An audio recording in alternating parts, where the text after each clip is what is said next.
Hello everyone, and welcome back to another Monster Hunter World Iceborne live stream. It is Saturday night, technically Sunday morning, and we're getting ever closer to Master Rank Kulvtaroth and Arch-Tempered Namiel. Are you guys super excited? I'm semi-excited. I have a little bit of a chub. How's it going? So it is late night, once again, 1 a.m. in the morning for me, which means it's 2 a.m. in the morning in New York, or 11 o'clock at night in California. All the kids have been put to bed, and we can talk about anything we want. That's how it works, right? Actually, technically, I guess it'd be morning time in the UK. Monster Hunter World, why you know crossplay? Because crossplay is a waste of time. Why you know more difficult monsters? I don't want to hear it. Nurgigante says, well, it's 1 p.m. for me. Nice. Hello, fellow hunters. How's it going, Cade? All right, we're here. We're back on the PC for our second PC stream. Fastest hand in the West. Are you already here, Randaroo? Randaroo's already here? What? Yeah, we're ready to play. Drew says, will you be doing an updated how-to for Master Rank Kulvtaroth? I've never done the fight, is all. I certainly could. Step 1, beat her up. Step 2, collect the rewards. It's 8 o'clock in Germany? In Deutschland? Why you know Master Rank? Behemoth 3? TGC cat cosplay reveal? I do have cats. You're talking about me having a cat cosplay? How's it going, Chastity? Talk about the Monster Hunter game you'd make. Oh, the Monster Hunter game I'd make. Well, they do a great job. Capcom does a great job, first of all. You often hear me say something critical about the game, but that's because I love the game so much. That's the truth. People who have a lot of things to say about a game usually love the game. I play it all the time. I had a really great time with it. Right now, they're having a problem with slow content, and I would say we should have had a behemoth, extreme behemoth-like monster already. So the content's just very slow, and I would say when a content comes out too slow, it does actually damage the success of the game. So I can't explain to you why it took them so long, but yeah, it took them a long time. Other than that, I mean, there's a lot of things to like about this game. It's a fun game, especially if you've never played it before, and especially if you haven't played the base game. So you start there and you just have tons to do. But if I was making a game myself, I would probably raise the difficulty, would be the truth. Or at least, I would have a difficulty for everyone. Difficulty for your veterans, and a difficulty for your casual players. Right now it just feels like it mostly appeals to casual players. And I said this before, I would just throw out the guiding lands entirely. I'd just be like, you know what, guiding lands makes the game less fun. We're tossing it out. Trimming things up a little bit is good. When you got too much stuff involved and something's not performing well, you trim it off, you get rid of it. I wouldn't be surprised if in the next Monster Hunter game, the guiding lands does not return, or if it does return, it's significantly improved. 2 a.m. in Puerto Rico. It was really fast too, probably was, what? Tiger Speedrun. I'm just thinking of spending my money for Iceborne or food for quarantine. If you're really thinking about those two options, it's better not to buy games. Just sit on your money. You can wait a little while, and Iceborne's not going anywhere, man, so it's not a race. So just sit on your money. Stockpile your money. Ooh, get comfortable here. What am I hunting? Meaning and higher purpose in life. No, I'm just kidding. Fix all this. The Eternal Gold Rush. What? Wait a second. She's not already out, right? Wait.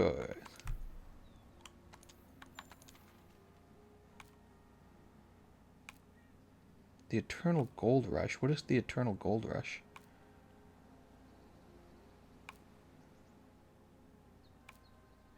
Wait. I'm confused.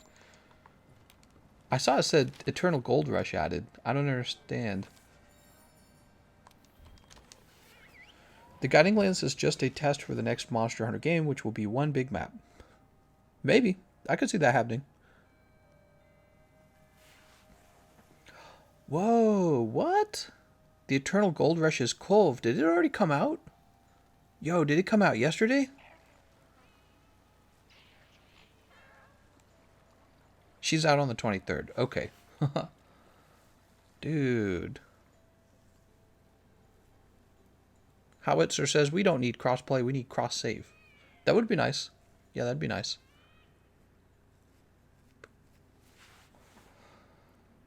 Lunar Terrace and its staff will host the Full Bloom Festival. All right, sweet.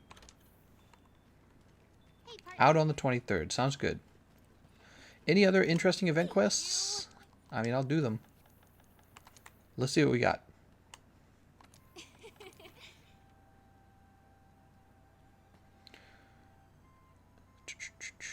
Let's see. Fish to whet your appetite.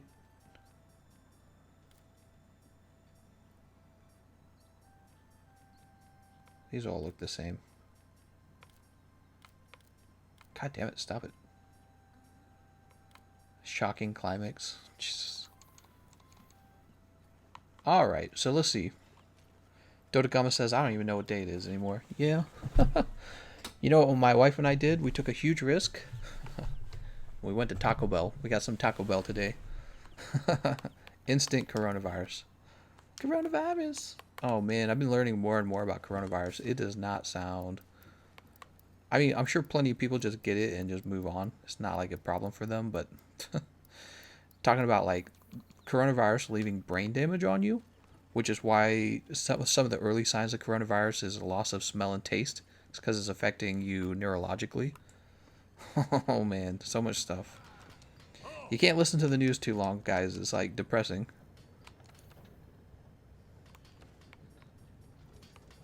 Let's see what we have. Category. So I just don't have any great swords then, huh? Who's available? Is it Safajiva? Maybe we'll do a Safajiva siege. Takarona, that's right. It wasn't even that good, man. Taco Bell's so gross. Safajiva siege is available. I'm going to do a Safajiva siege with you guys. I want the Grey Sword at least. So we're going to go for a Safi siege. Alright, and let's change equipment real fast. Actually, this might be my best equipment.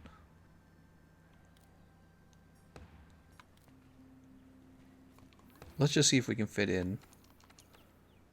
Got Destroyer, Vitality, Friendship, Satiated. I'm going to turn this into Destroyer. We need one more. We could give it Wind Resist, Vitality. Wait, do we have an actual...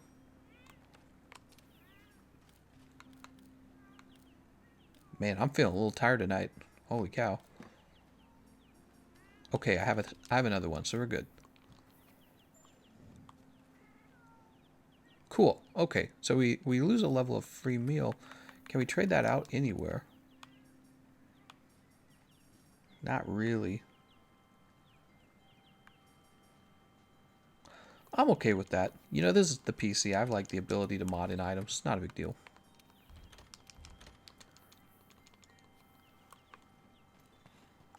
Apparently, coronavirus can spread through farts. Oh my god, that's a great.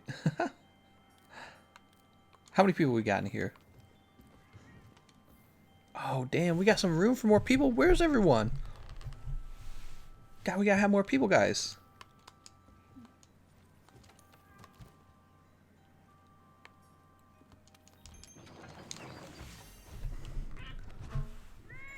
Oh, let me ping. I'm gonna ping PC.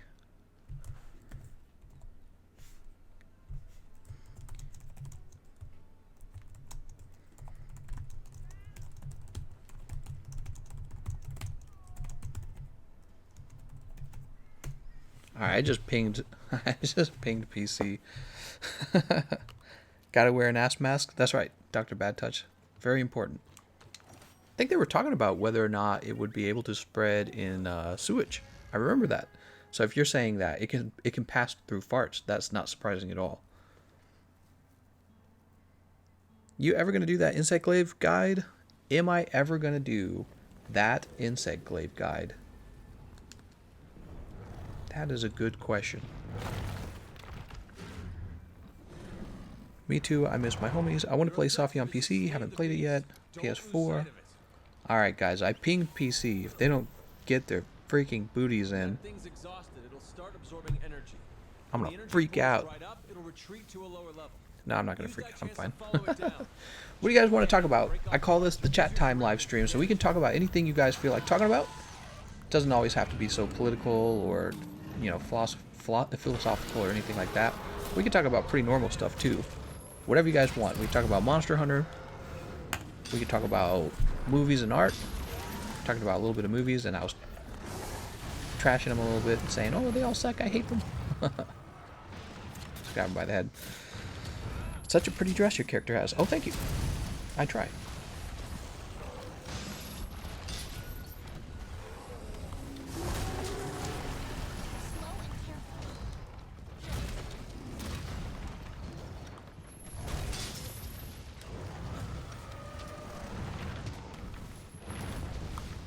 One, two. Oh, I did get him. Which means I was in exactly the right spot. Crazy, right? It's nice having a healer on the team for this fight, you know? Because he's so good at doing, like, spread damage to everyone. Alright, we get the demon powder out. We're gonna get the mice seed out. I don't think demon powder is affected by satiated. I really don't. I didn't notice it before in the past, but I'm kind of noticing it now.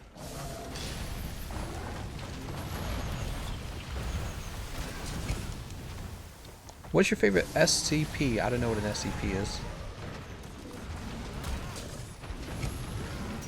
Did you ever get the illusory rings on Dark Souls 2? I never actually played Dark Souls 2. I only played Dark Souls 1 and 3.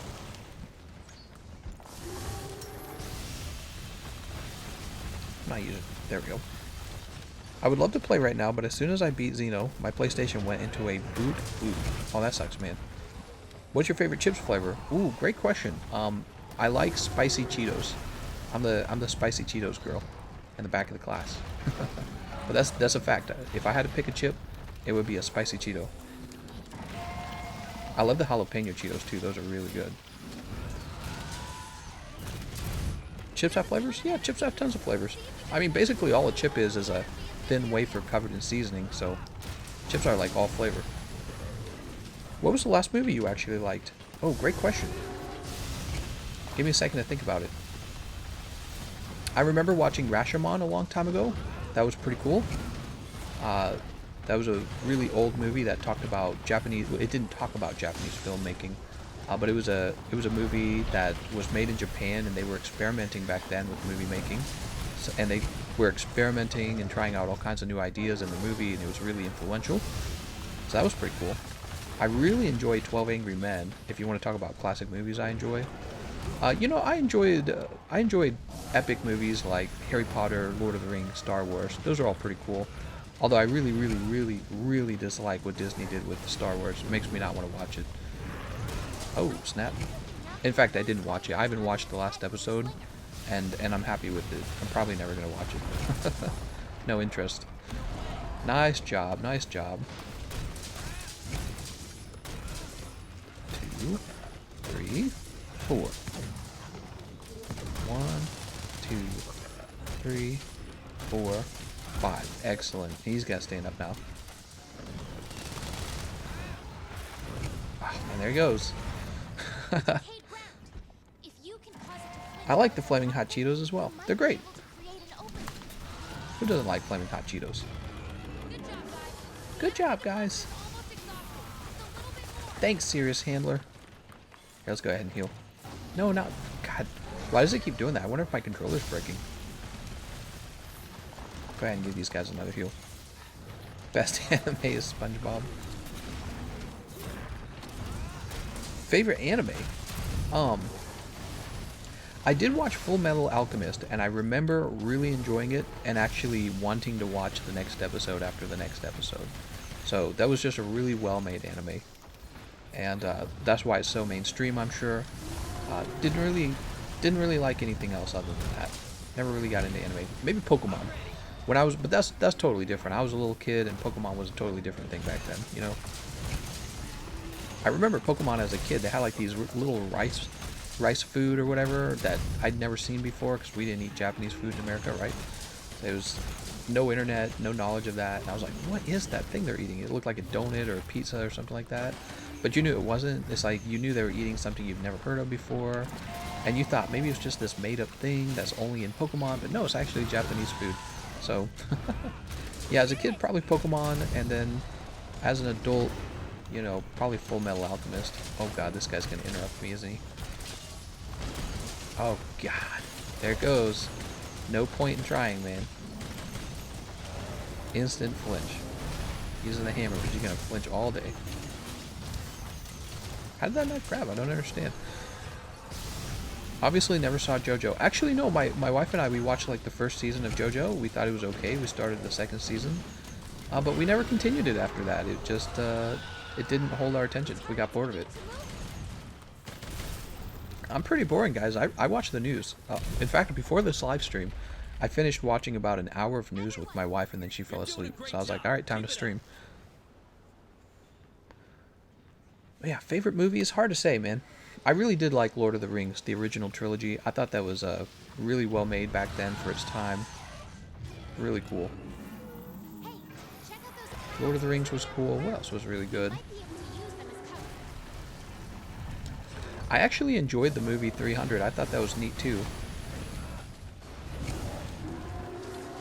It's a good action movie, I guess. Oh, God. What the... Is he aggroed to somebody? What is going on?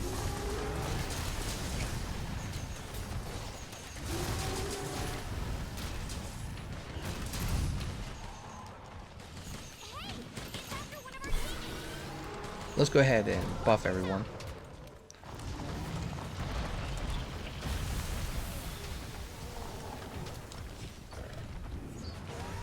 Hey, how's it going, Monica? Can you show your build? I use hammer when I fight Safachiva. Would like a good build. Sure.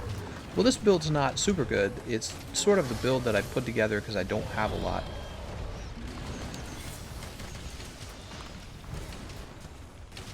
One, two, three, 4, 5.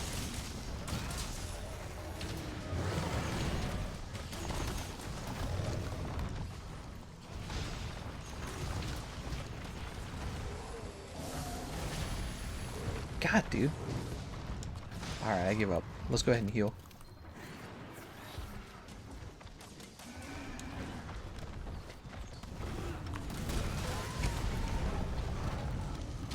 Did he grab him? No, he didn't grab him. Once he starts aggroing people, it's so much harder to hit him in the head. It really is. Like, look, he's just chasing Rondaroo, but Rondaroo's using a light bowgun, and people with light bowguns just run away. That's one of the things I noticed. They'll, like, run away, or they'll run in a circle. And so you can just never actually catch up to the head. Like, if he aggroed me, it would be easy, because I would just stand and fight him. But the bowgun guys, they just run in a circle. Look, we just can't keep up. It's like all our DPS fell. So Rondaroo's still doing damage, but I'm not doing any damage. I'm gonna steal the aggro.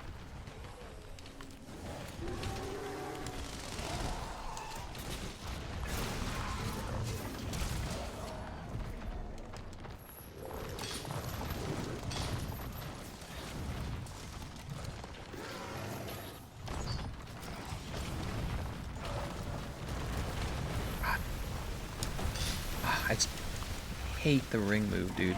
I never avoid it.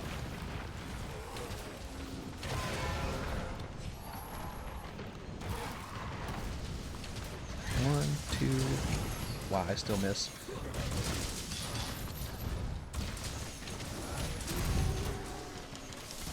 Get behind his head.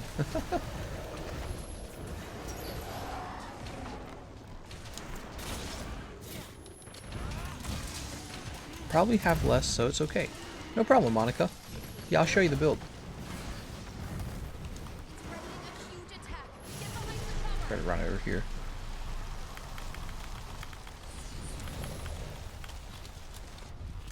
I don't play World of War. If I did, Horde all day, every day. I made a Grey Sword set that KO's better than Hammer. Horde for the cowgirls. Flint shot his head to get aggro. TCC bought my first PSA card today. You bought your first PSA card today. I'm so proud of you. That's funny as hell, man. Casey, you've been watching the card stream? God. God damn, dude. Why am I taking so much damage?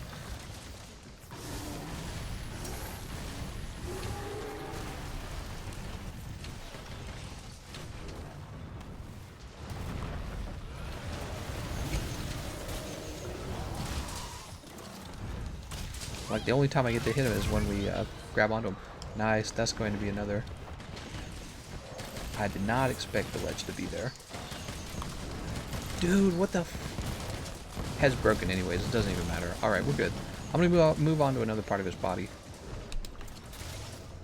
We don't have anyone who can cut his tail, so I think I will focus on maybe his legs, his hind legs. Have you seen DBZ abridged before? Dragon Ball Z? I have not watched any Dragon Ball Z. I have a brother who's actually younger than me that watched the entire Dragon Ball Z series, and I just never got into it. I just couldn't do it. Couldn't do it.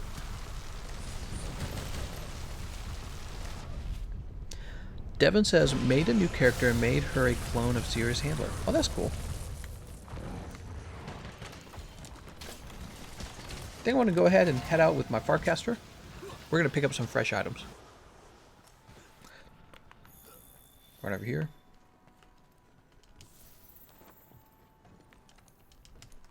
So it's probably nice having somebody play a wide range in this fight, especially if you're just doing this casually. You don't have like a team dedicated to coordinating and taking it down very quickly. It just must be nice to be able to have your teammate heal you up.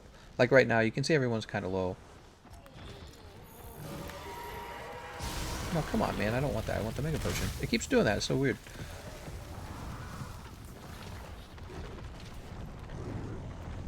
Gameconomist were famous as an ogre for decos and rank. Need 100 augments for AIDS. What? What's up, GC in chat? I'm here. How's it going, Daniel? I really do wonder how you ever got into Pokemon. I mean, I was a big fan of the Pokemon game. I was a big fan of the Pokemon game. The old one. I actually watched a playthrough of Pokemon Blue the other day on YouTube. It was like it was a very quick breakdown of the whole game. Okay, it took about 40 minutes. They didn't make you watch the whole every step. Oh, what just happened? Oh, my cat's knocking my shit down. Head through the opening in the floor by using the wing drakes. What is she knocked down though? I don't understand.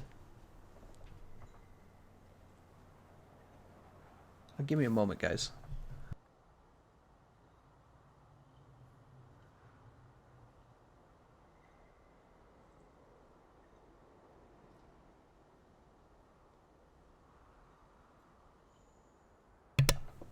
My cat keeps climbing on my goddamn card table, and then she she must have knocked something down, and I only have expensive things on that table. So I'm trying to figure out what the heck she knocked down. That noise in the background was the cat knocking something down. Alright, let's put this on. Actually, you know what we should have? We should have our glider mantle on. That's what we should have. Alright, we'll do the demon drug. God damn, dude. We keep trying to get her off of the table too, but she just won't stop climbing on it. Oh, that's the left hind leg broken. Which would be this leg. What am I doing? Go for the right leg. Wait, this looks already broken as well. So I will go for the tummy. When my temporal mantle dies off, I'll trade out with the temporal mantle. I'm sorry, with the glider mantle. Sorry, I'm still like, my brain's like halfway distracted by what the cat was doing over there. Trying to figure out what exactly she did.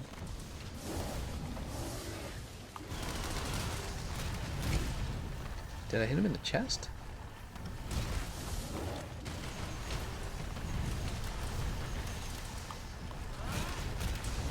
That was in the chest, nice.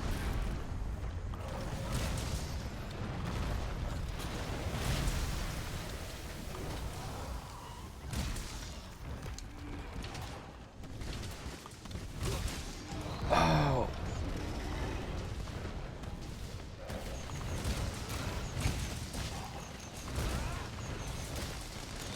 I'm not hitting him, man.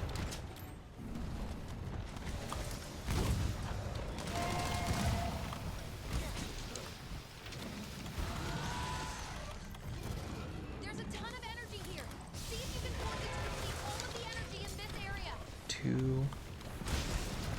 Ouch, that hurts. Looks like he got 3 of us, man. Watch for the best time to use them.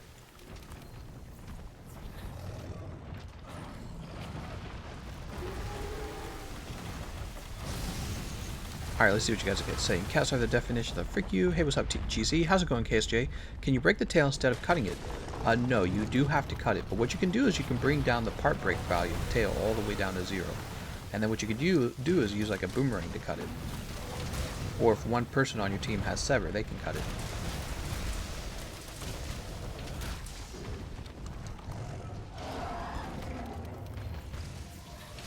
We want to bring them over to the traps, everyone.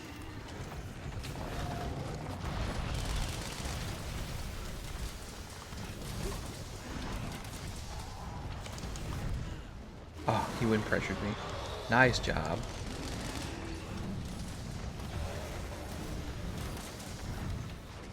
Oh, he jumps up anyways, huh?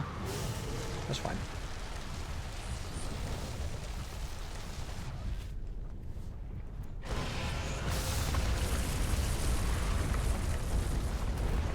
Look out at the outer circle. I think you can use that gas to attack it.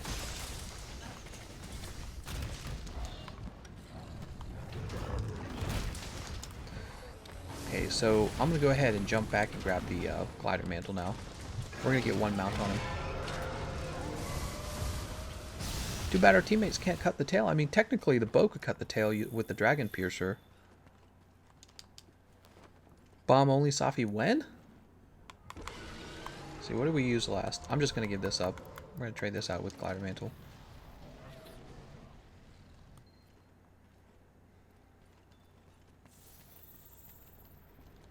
Cool, that was the right choice because Rocksteady just came back. All right, let's give the teammates my seed. Wow, the wind pressure reaches all the way over here. That's kind of dumb. Energy deposit is being drained. Good work so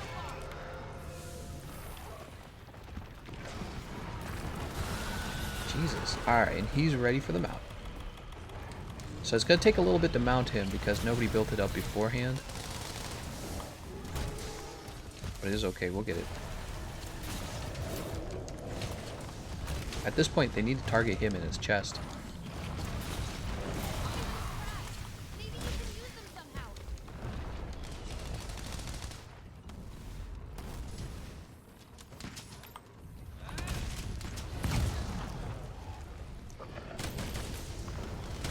Wow, caught on the hand. Amazing. Can't let Safijiva escape.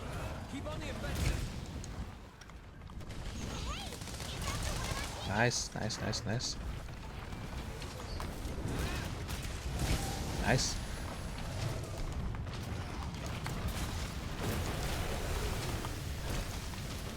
That's paralysis.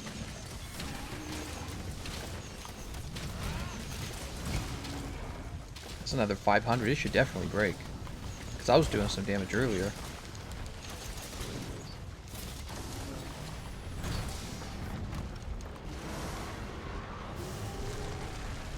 You know what? I'm just going to run over this one.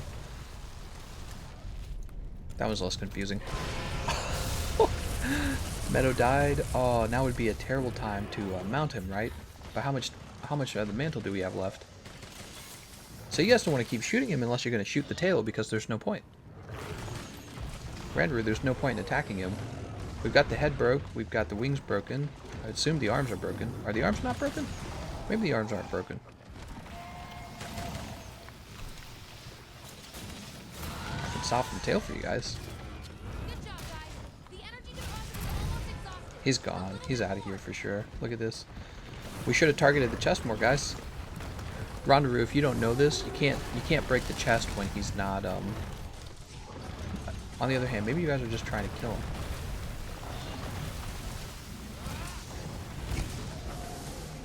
Is there anything not broken on him? I guess the tail, that's it. That's the only thing. He's gonna leave any second. There he goes. Alright, too bad. When the local squirrel comes up to your window just to stare at you and rub its nipples, he's playing on Game Boy. That's right. Can slicing ammo actually cut tail? Yes, it can. Slice ammo does sever damage. Okay. Oh, my cat's being so cute. My cat's sleeping right next to me. God, I got two cats. One of them's being cute. The other one was the asshole who knocked my stuff on my card table over.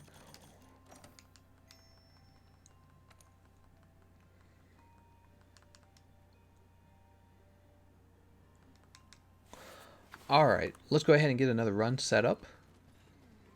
He named his cat Gaylord. It's funny. Oh, no, no, no. We don't want a regular quest.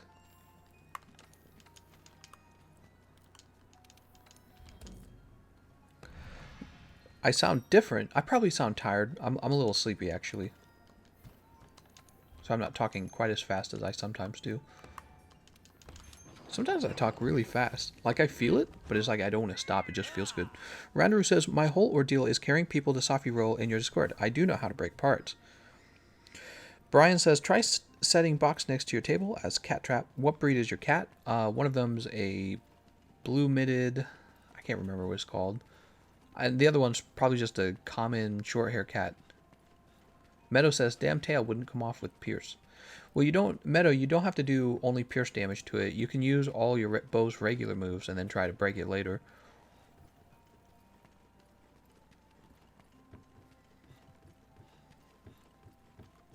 I'll just stand by for departure. We don't even have Rondaroo with us this time. Somebody else snuck into the run. Oh, right. I need to show the build-off to Monica. Monica, if you're listening, I'm going to show the build-off now. We're at the beginning of the run, so now's a good time to do it.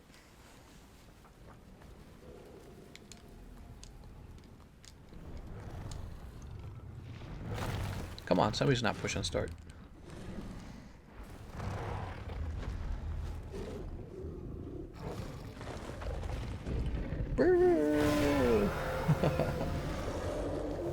The only bad part about watching your streams now is that the damn power conductors for this apartment is buzzing like a swarm over Vespoids. Cannot hear your beautiful voice. What? Let's get the equipment info. So here is the actual build. Hope that helps. There you go, Monica. Alright. I'll grab this real fast. Yeah, I'm tired for some reason. You know, I don't think I got very much sleep last night. When that thing's exhausted, it'll start absorbing energy. My siege slot got jacked. I saw that, Randaroo. Who grabbed it? Was it Mob or Mycloss? Somebody did. Calamafraga says, wasn't Quip your fiance when you started streaming? Yes, she was my fiance, and now she's my...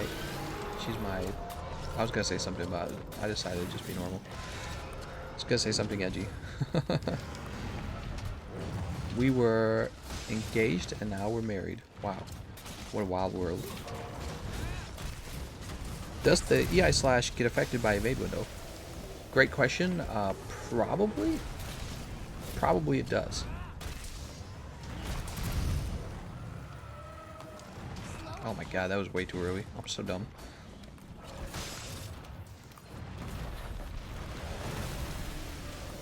Can't P1 Safi without their storm slingers. You're funny, man.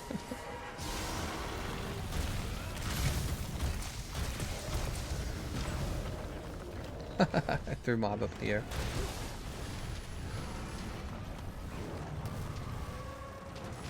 Oh, come on, man.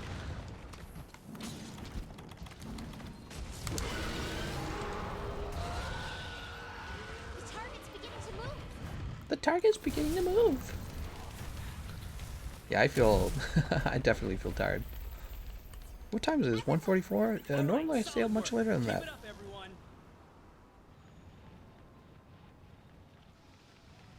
I have trouble Discording. What could I do to make the Discord server more fun, guys, by the way? Is there anything I could do to improve the experience or make it more fun? Everyone gets the not safe for work role by default. Just kidding, that'd be really inappropriate.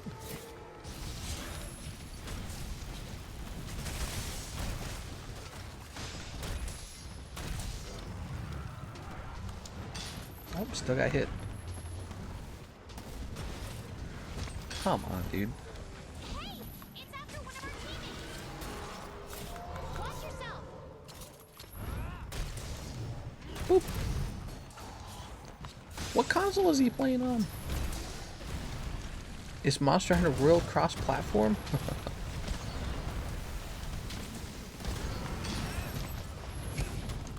Let me go ahead and heal. Feet pigs.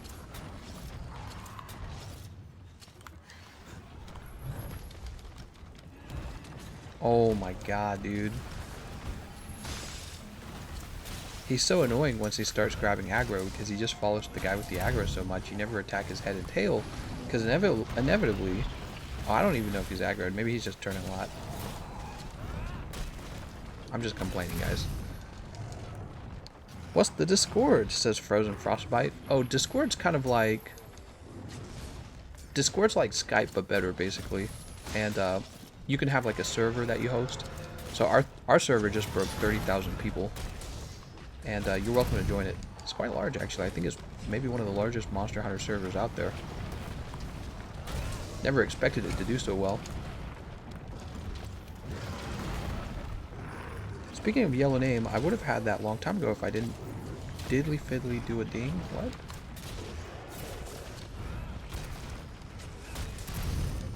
Discord people.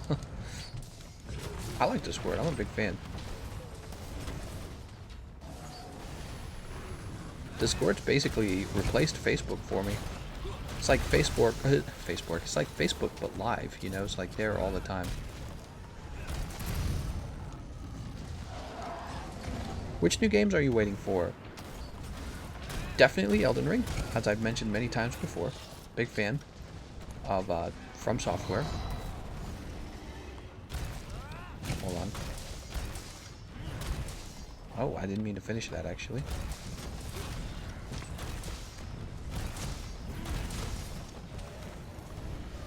Should I throw him up in the air?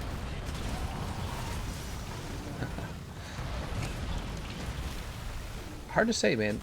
Definitely Elden Ring. I'm not sure what other games I'm excited for.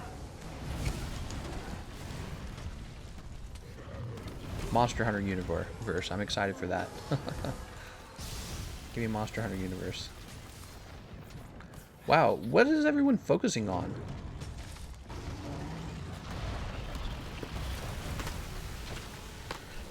Hold on, let me talk to these guys.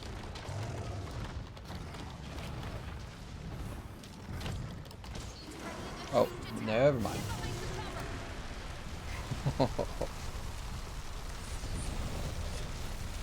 Hold on. Let's take a look at our...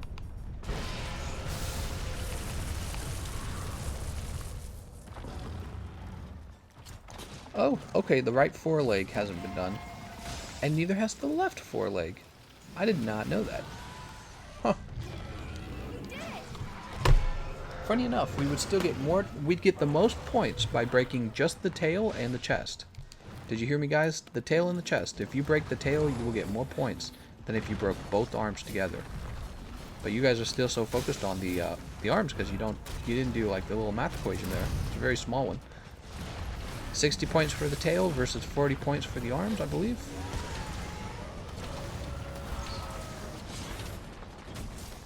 Wow, that still hit me. That's so dumb, dude. What's the best way to craft sticky ammo? With a sticky ammo crafter. I heard Dragon Quest is good. What's the section ID? A later title update. Guys, this is going to become a RuneScape main channel pretty soon.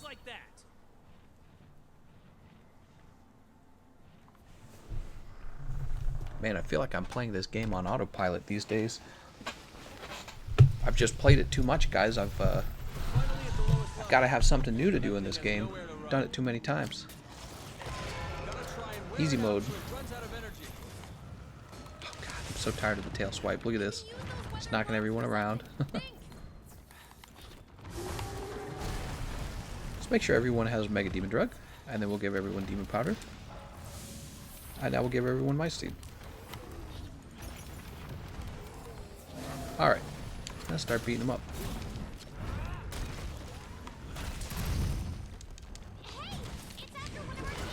It's after one of our teammates.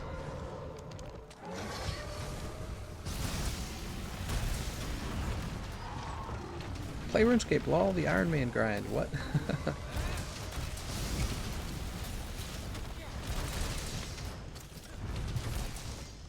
That's how it feels after the 5th Safi. You guys have no idea how many times I've fought this guy too, by the way. I've fought him so many times, this stupid dude. Grind him on the Xbox, grind him on the PS4, grind him on the PC. I triple grinded this guy. You guys grind them on one character. It's too much, man. You can't even enjoy the game at that point. You're just like, what am I doing with my life? It's too much Safijiva. But there's nothing else to do, man. You know, back then when Extreme Behemoth was needed, like when Extreme Behemoth was more difficult actually in the base game, and we needed to defeat Extreme Behemoth, or we needed to defeat Arch-Tempered Nergigante, dude, that was crazy fun. I thought that was awesome. I was having a lot of fun back in the base game around that time. But now it's like, yeah, you can grind Safijiva again. Oh, dear lord. I've yet to be in a Safi Siege that has cut the tail or broken the chest. As an LGB user, I focus the wings, then the head. Seems like everyone focuses the legs too much. Yeah, that's a fact. All the good money's on the tail, guys.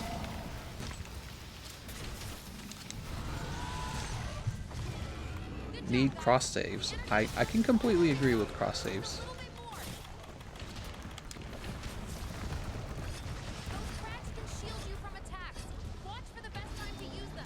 That could probably be really expensive for them to do, though. Alright, here we go. Maybe you can use them somehow. I think it would all be expensive for them to implement, though. Oh, God.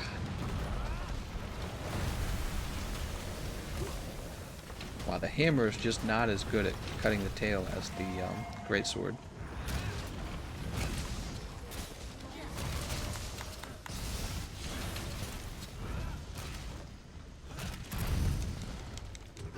You should check people builds before hunts like you used to. Crunchy Nut, you have lost yourself to as well. We could probably do that. If people really enjoy me checking out people's builds, I can do that more often.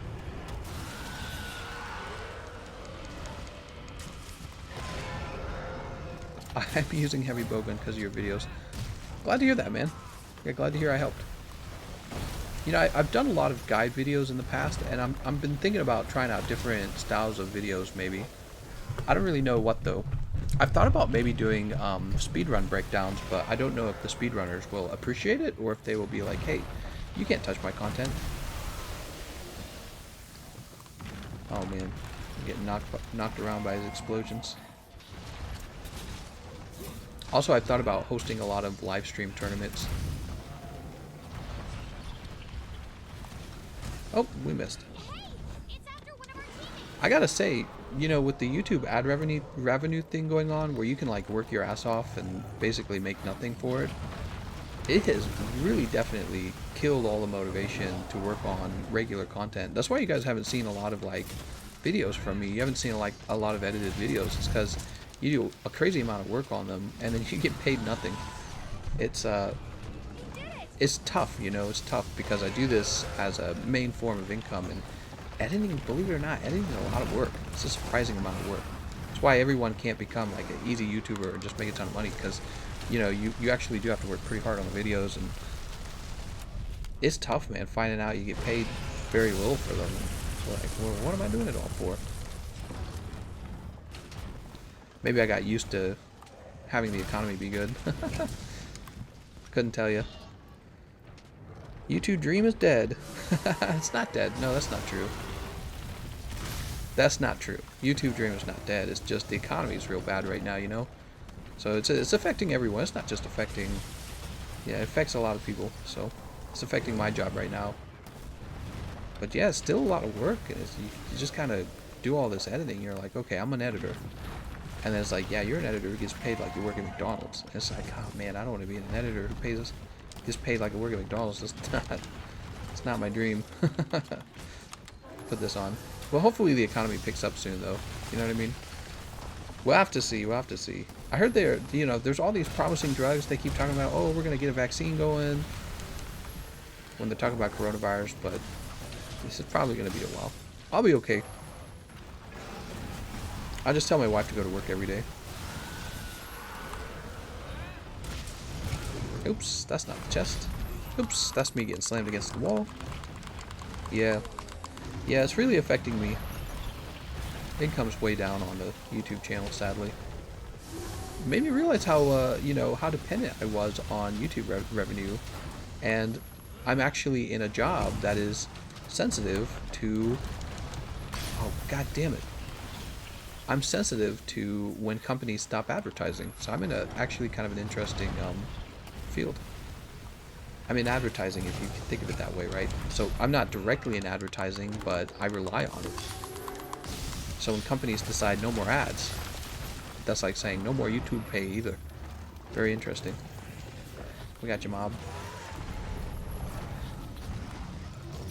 We have an emergency. Oh, don't worry, mob.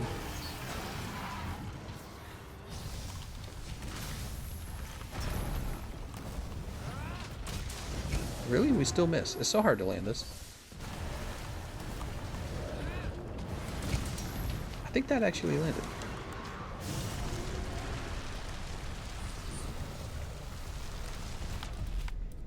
We're still trying to break the chest, right, guys? Majority of biggest YouTubers are not hard workers, but just people who know how to game the system. I don't know if I agree with that. I don't think there's ever a way to truly game the YouTube system. It's just that the type of content that succeeds might not be what you approve of. But no, I think all of it's hard work.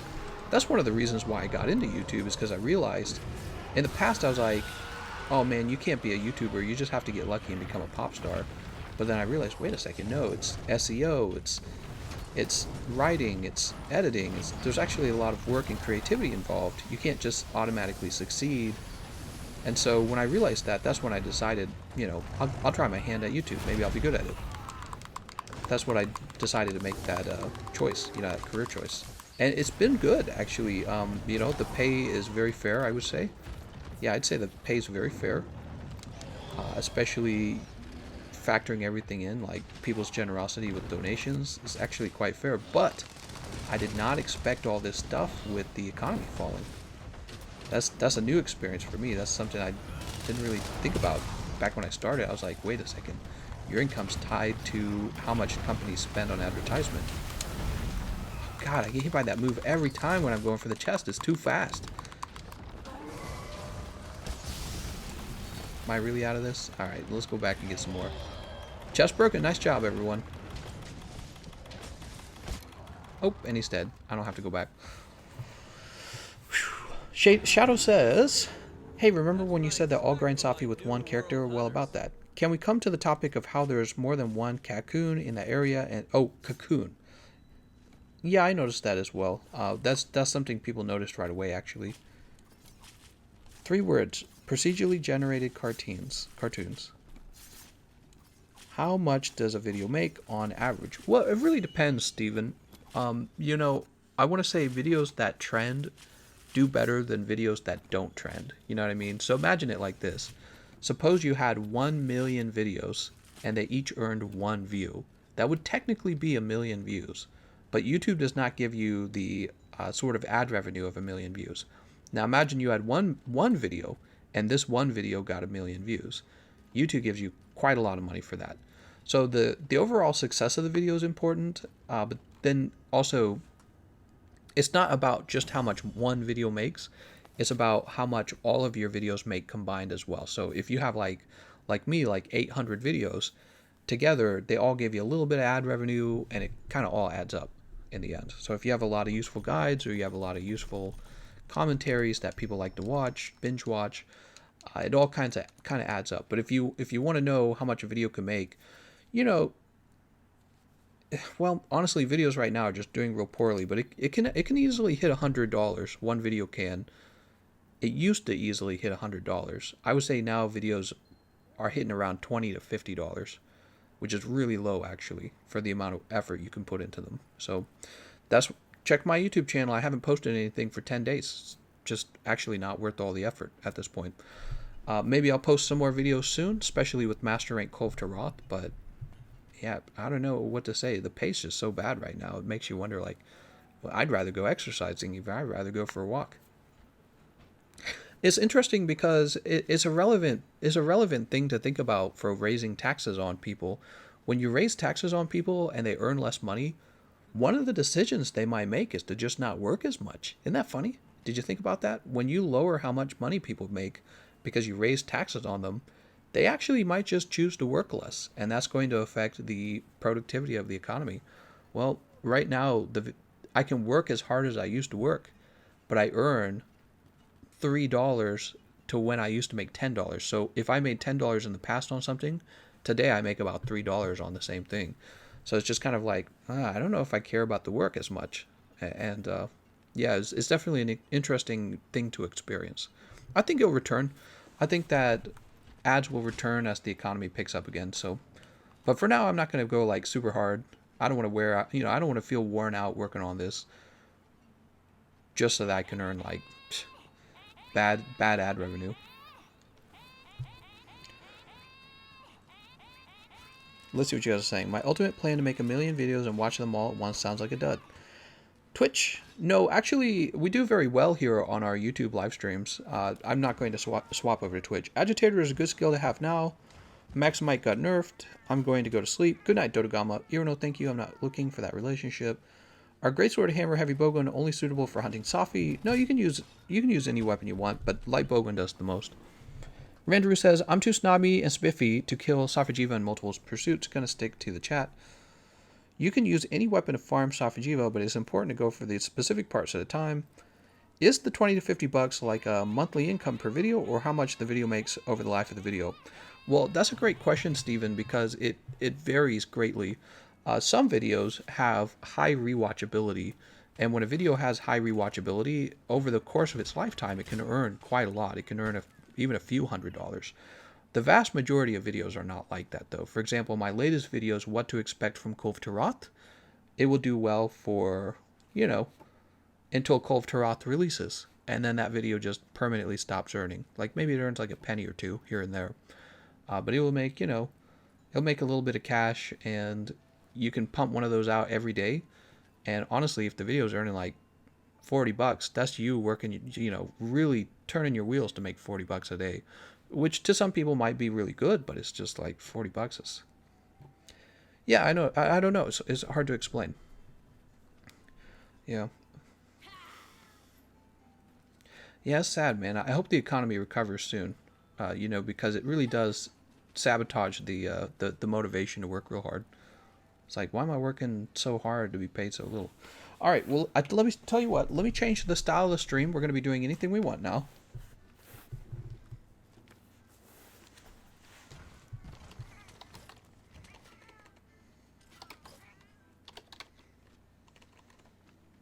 I shouldn't complain. I get to stay home and play video games, right?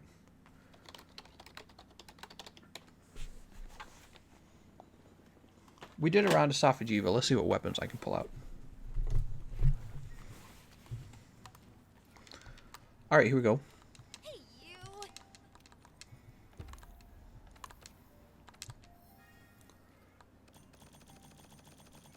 Pick up all this Dracolite. We're looking for a greatsword. Fire, dragon, water. That's too bad. Dragon and thunder.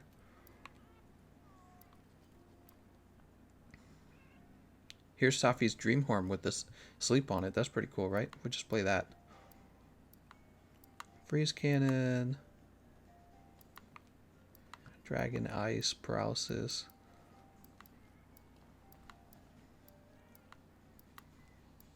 Oh, here's a blast. Okay, we're going to grab that.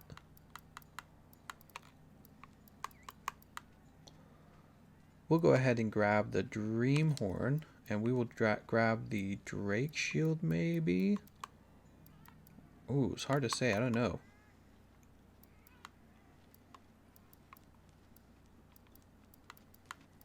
You could grab this Thunder Hammer for when Kulv returns. Was one of these ice? Yeah, we got a Thunder and Ice Hammer, I guess. I don't know. Weird. My legs are shrinking due to the lack of leaving my house. Oh, I hear you, Arson. Yeah. Yeah, I hear you. Dirty says, I think the motivation has to come from the want to grow the channel, not the income in this tough time. If you can grow the channel, then the income when the economy recovers will be glorious. No, it's never really glorious, Dirty. I've been doing this for like 2 years. I would describe the pay on YouTube when you have a certain amount of success. I would describe it as acceptable. I describe it as fair. You don't really get rich on YouTube. I don't think it. I mean, unless you're like a huge YouTuber, maybe if you're pulling in like, maybe if you're like the top in your field, like the number one, or you're pulling in maybe 8 million views and not having to share it with anyone. So a lot of YouTubers these days, they have whole teams. I don't really know how the teams agree to split the ad revenue. Maybe one of the guys who's in control of the ad revenue doesn't really reveal how much is being earned. If he ever did reveal it, then his teammates would be like, you owe us some money. You see what I'm saying? Hey, thank you, Steven.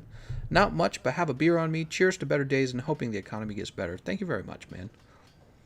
Yeah, definitely. The economy has to recover. It's ridiculous. It's going to be so bad if people don't get back to work soon.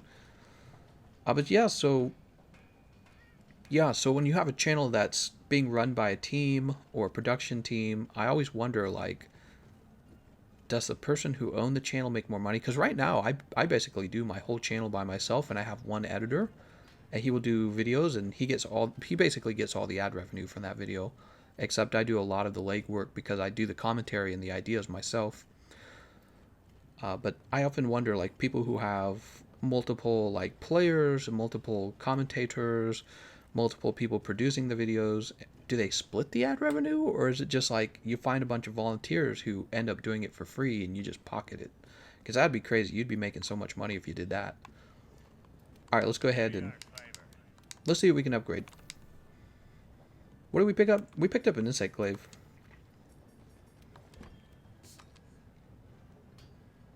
Sweet, we'll take this one.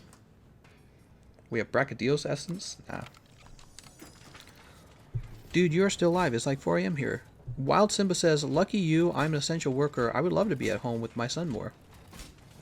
Are you talking to me? I mean, technically I'm working too, right? So you and I are both working. How do you handle stress? Recently, with the growing concerns of the 3 mortgages, falling economy, and downturn of revenue for YouTube, how do you cope? Well, let me start off by saying it's definitely not the most stressful thing that's ever happened to me in life. I've had worse things happen in my past. I guess I just keep working. I just log back on, host a live stream for you guys, make a video, host a card stream, and my wife, she works too, and we just, it's funny because before the economy crashed, the truth is my wife and I, we didn't do anything. We just worked. That was like the only thing we did. So we didn't go to the movie theaters. We didn't go out to eat. We didn't play anything. I played games, but we didn't like we don't hang out with friends at all. We just work our asses off, and then we like collapse at the end of the day together, and nothing really changed. That's what we're still doing today. We're just work. Except now the work doesn't pay very good. So, but what I ended up doing is I refocused more time into the card stream. More time and effort went into the card stream instead, because the card stream does okay. Actually, the card stream was a terrific decision on my part, because the original reason I decided to host a card stream is to diversify. Darn, I should have taken that sharpness 4. Diversify, what kind of content I offer in case something was to go wrong on the main channel. And hosting double streams on 2 separate channels allows me to be supported by tips through the live stream. So it's almost like I was given an opportunity to be a live streamer of 2 channels rather than a video editor on a channel that relies on ad revenue that's not very good right now. See what I'm saying? So the card channel worked out really well. Gameco and his wife just smashed a lot. That's right. We're just super tired. Crit draw bow is very weak, but you can slap crit draw on it and stack attack? What? Kinsect bonus, power spirit. Do I want this? I have no idea if I'm supposed to have this, so I'm just going to skip it. Wow, I've never actually upgraded an insect glaive. I didn't even think about it. But yeah, it's a great question. I think that I was already used to a degree of stress in my life from having a crazy past. So this is just another thing for me. And I've been through the financial crisis of 2008. So a lot of you might be younger than me. I don't know how many. Oh, whoa, wait a second. We want the sharpness increase. Some of you are probably younger than me, and you don't remember 2008 too well because you were too young to appreciate it. but I would have been 18 around the crash of 2008, and I remember the whole thing. So to me, this is just kind of also another one of those. Like, it's just we're going to get over it. It's just going to take time, very likely. The if anything, the U.S. government's probably even better prepared to help with an economic downturn from everything they learned from 2008. Hey, thank you very much, Espinoso. Just got off the Viper Kadashi. What? Soloing Safi equals going into Safi Siege and letting Palco use the Plunder Blade and get some mats and leave.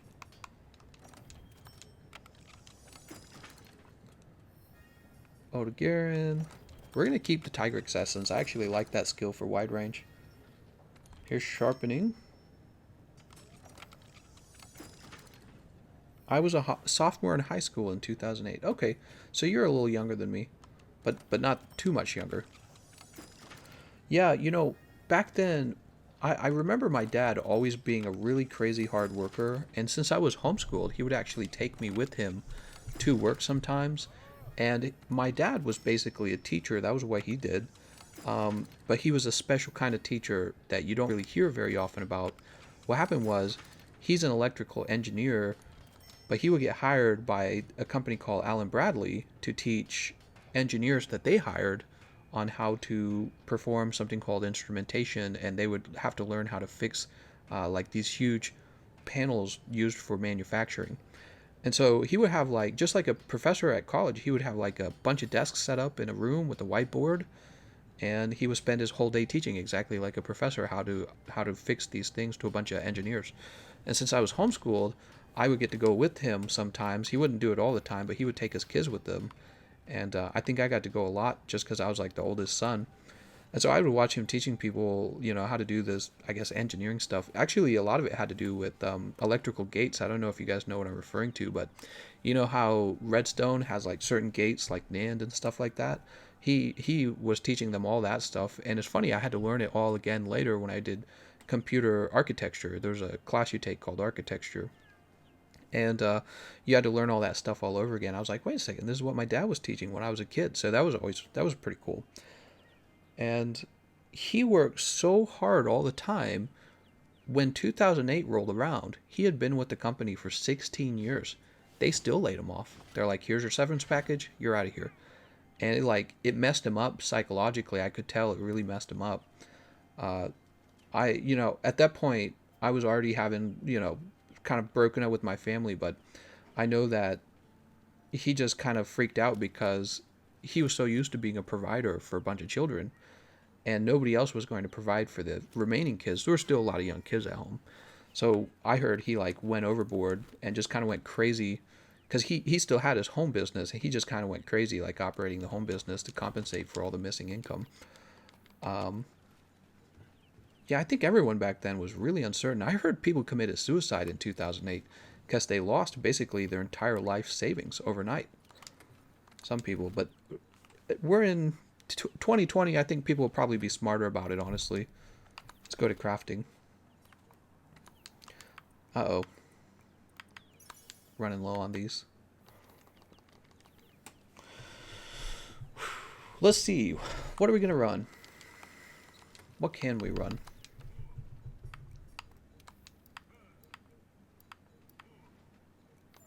Let's go make some Raging Brachydios parts. No problem, Miklos. I'm going to put a build together for this, and then we'll keep going. Oi, oi. Oi, oi.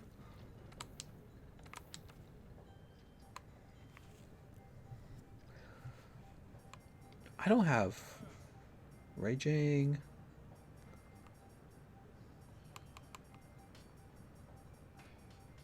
Brute Tigrex.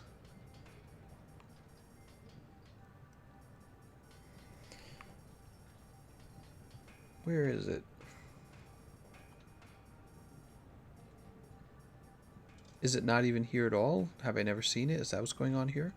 So I need to go and I need to fight Gold Raytheon, I think, in order to unlock Gold Raytheon armor, because that's what I'd like to use. But for the time being, looks like we already have the chest and the legs.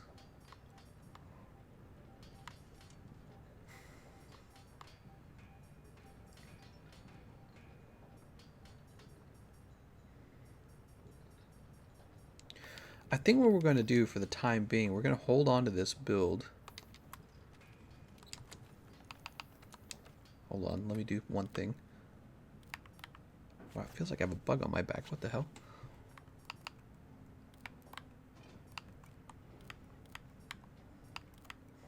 Where did this build go?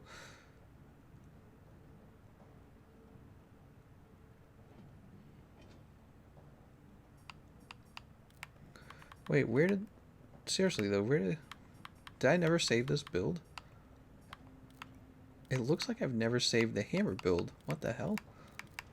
Oh my god, this account is so bad. This account is really bad. Alright, put on the temporal mantle. I need to save this somewhere.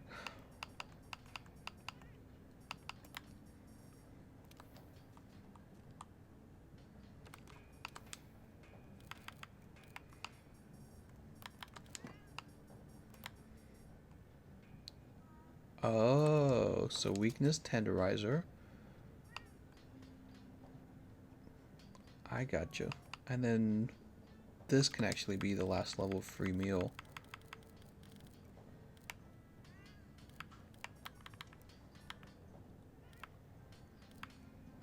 Sorry, I'm not reading the comments at the moment.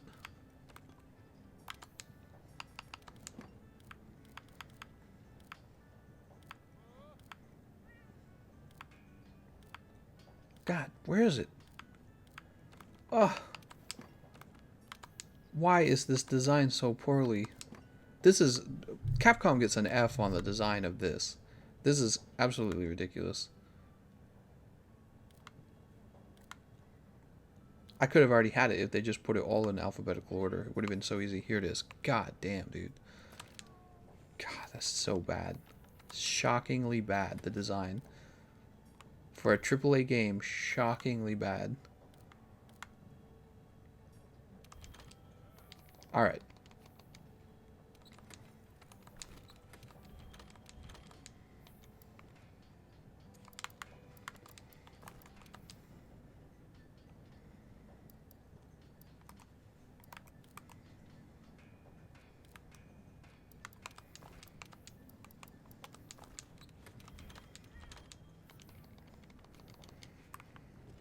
Alright, so I'm going to go and probably fight Gold Raytheon. I'm going to see if anyone has any Gold Raytheon posted.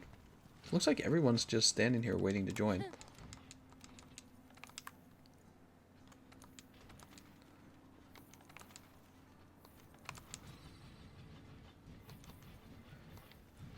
How old am I? Or not old am I? How far along am I with the...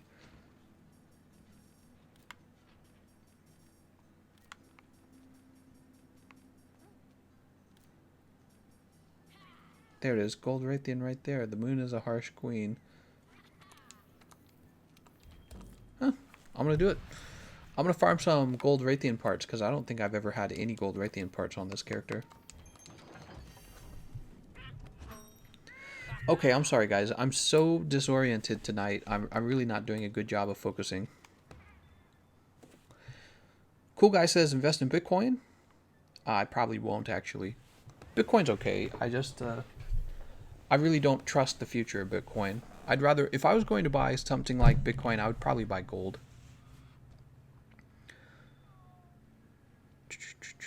Why use Sophijiva weapons when other weapons have better base stats? Olivier says, so I'm starting to farm Sophi. I'm an insect glaive as main weapon. I'm actually wondering if it's better to boost a lot of attack or a lot of element. In what case is element better over attack and vice versa? I think I primarily only see raw damage setups with the insect glaive when I watch speedrunners. You can pick the right insect glaive to deal additional bit of elemental damage, but when you watch actual speedrunners with the insect glaive, they use the high motion value attacks with the insect glaive, and they usually just go raw damage with their setup. Master's Touch, Agitator, Attack Boost, Peak Performance, and so that's what I've observed. I haven't observed any, like, I don't think I've observed any elemental setups with the insect glaives yet. And by elemental setups, I mean like setups that take something such as true crit element, right? That would be a elemental damage focused build. Jump over here. Buy physical gold or stocking gold. Dirty Monty, I would buy the physical gold. I would buy the physical gold. One of the things that happened after the market started to crash, this weird thing occurred where the price of gold dropped. And people couldn't figure out why the price of gold dropped because nobody could actually buy gold. What had happened basically is there were all these paper stocks for owning gold, right? Like, okay, you buy this stock and I'll owe you gold. That's what was going on. And it turned out when the stock market crashed and the real price of gold probably skyrocketed, or that is the physical gold, you had all these stock investors who needed to satisfy all of these guys who were pulling out their gold stocks. They were trying to sell it, but there was no gold available to trade for the stock, and so they believed that there was actually manipulation of the price of gold by the banks. The banks are artificially keeping the price of gold low in order to satisfy the gold stocks. Whereas all the guys who are actually holding on to physical gold are like, yeah, I'm not giving up my physical gold. And so this is like a brand new thing where they're like talking about how it's the manipulation of gold prices by the banks in order to, you know, be beneficial for them as they pay out their gold stocks or as they sell off their gold stocks. And there's a variety of different gold stocks, by the way, so it's not just it. You can actually go to like a vault and be like, okay, I want to own this much gold, and so I'm going to have this piece of paper and say I own this much. But I'm talking about like gold mine stocks is usually what you're talking about in this case. You know, it turns out that the virus caused them to shut down their mines and their operations actually. So they're not making any money right now in the gold mining industry. Let's grab this Slinger Thorn.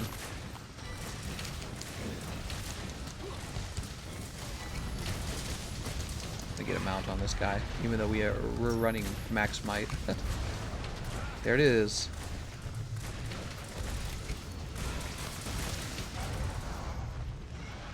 Get him, boys. Calamafragger says, what is motion value? Basically is this damage multiplier that's based on the damage your weapon is going to do based on the motion value. Okay, so if you have a real slow moving weapon, it'll typically have a high motion value, and you're going to be multiplying your raw by that. Weapons with really low motion value don't benefit from motion value, but they typically have very fast attacks, so they benefit more from elemental damage.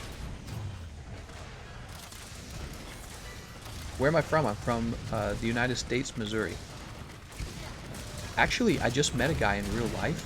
He bought some Pokemon cards from me off of eBay, and it turned out he lived literally 2 minutes from me. He lives like in my neighborhood basically. So he was buying some Pokemon cards from me off eBay, and he had no idea I was a YouTuber. So I got to meet him. I was telling him, none of you guys have seen me, and he's meeting me in person. So he was like, hey, that's pretty cool. Yeah, I was showing him my channel and everything. We met in a parking lot at a grocery store, and I handed him over his cards that he bought from me off of eBay. It was pretty funny. That was yesterday night. I was doing all my shipping yesterday night, like I normally do. And this guy, he lives like 2 minutes from me. I'm like, you want me to just drive this over to you? And he's like, yeah, I saw that. You live in St. Peter's. And he agreed to meet me. I'm like, hey man, you know I'm a YouTuber? It was pretty funny actually. He had no idea, and it was fun showing him. Oh, imagine not bringing any poison resist for this particular fight. Oh, here we go. The wings are giving white. How about Pokemon cards to invest in as someone in high school? Is that a viable way? If you're in high school, you can definitely invest in Pokemon cards if you want. Actually, I think that's a very cool idea because Pokemon cards are a lot of fun. But if you're wanting to treat them as a serious financial asset, you still need to treat it as a serious financial asset. Meaning, like, I think a lot of the people who watch my current Pokemon stream don't necessarily treat it all as a financial asset. I think for some of them it's just like fun. I think for others it's maybe like a form of just being social, and for others it might even just be about the gambling aspect of Pokemon cards. Pokemon cards kind of are like loot boxes after all, you know.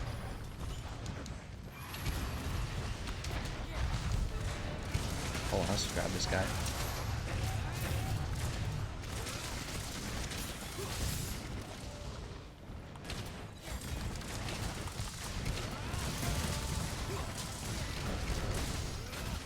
Wow, I'm so bad with the insect glaive. I have not practiced insect glaive in a while. I do not feel particularly competent with it. Got him.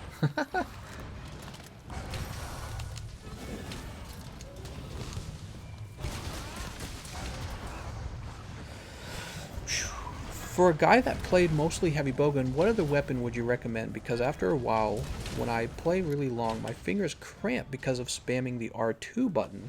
Really? Very interesting. With the heavy bowgun, huh?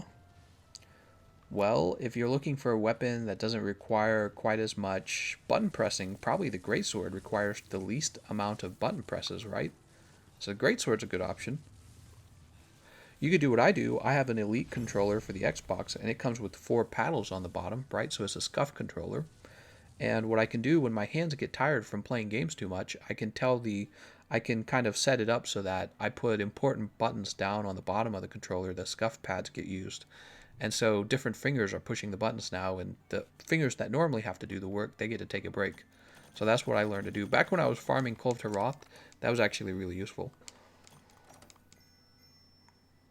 Do you think Hunting Horn is a good weapon? I think Hunting Horn can be a fun weapon if you like Hunting Horn. Otherwise, I'd say no.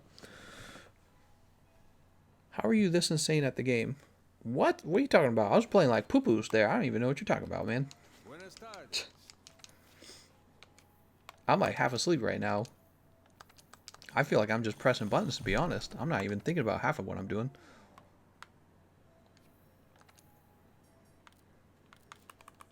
You must be new. Some guys are really good at this game. You know, like speedrunners and all them. They're really quite talented. I play this game quite casually. We have our conversations while I play. Go to sleep. Good night and good hunting. See you later, Alex. Hey, you. Hey, you.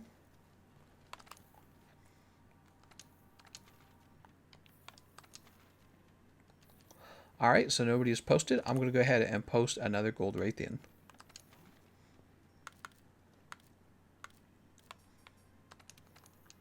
I definitely need Gold Raytheon parts. Hope you find, mate. Thank you very much, Raphael. Nay Alup says, what should you do if you don't feel like playing Monster Hunter really anymore, but really want to? Oh, if you're not feeling it, man, you're not feeling it. Try taking a break. Try playing another game. Would you guys like me to take a break from Monster Hunter? We can play another game together if you guys want. What is the best insect glaive out right now? Also, what would be a good build for it? Well, I'm running a full heal build on this Tigrex, this Safijiva insect glaive that has the Tigrex thing added to the upgrades, right? So you can see I have Tigrex Essence, and this gives me my third piece of the Tigrex set bonus skill. See? Free meal secret. And so I'm running heals for my team. And eventually I'd like to change the build to maybe get rid of max might, because I'd like to do a little more aerial damage. I think what's happened with the insect glaive, people have rejected it because basically in terms of damage is doing less damage than the than the longsword, but it's also not really unique to play it from the ground, and everyone tells you that you have to play it from the ground. So I'm going to be taking a different approach. I'm going to be playing it mostly from the air, and I think that that's the appropriate way to play insect glaive if you want to actually have fun with insect glaive. So if you want to talk about speedrunning, yeah, you're going to play it from the ground. But if you want to enjoy the insect glaive, I think you have to play it from the air, because that's really the thing that's exciting about it and what it does different. 6 feet apart in the Gathering Hub. Bow versus light bowgun, which is better? Light bowgun actually scored really high on the speedrunner tier list recently, and that's probably because of the elemental ammo. But it's going to be the bow. The bow's stronger than the light bowgun. Play scary games. Try No Man's Sky. Nah, I probably won't. Play Terraria. You know, we've never played Terraria on this channel. I'd be open-minded to that. What's the next 24-hour stream? Well, if Kolv is coming out on the 23rd, we could do it then. Or we could wait for a Latreon. I just want evidence. I just want evidence that I hosted a 24-hour stream. Unfortunately, we have no evidence of it because YouTube didn't save it.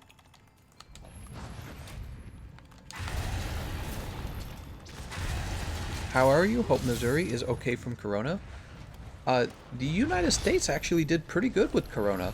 I was looking at a chart during one of President Donald Trump's, what do you call it? Sorry for saying so much. I hate it when other people say too much, but I'm just like tired today. I was watching another press conference with Donald Trump and his coronavirus team, and the U.S. has one of the lowest death rates in the world from coronavirus, and I'm assuming that there was no cheating on the counting.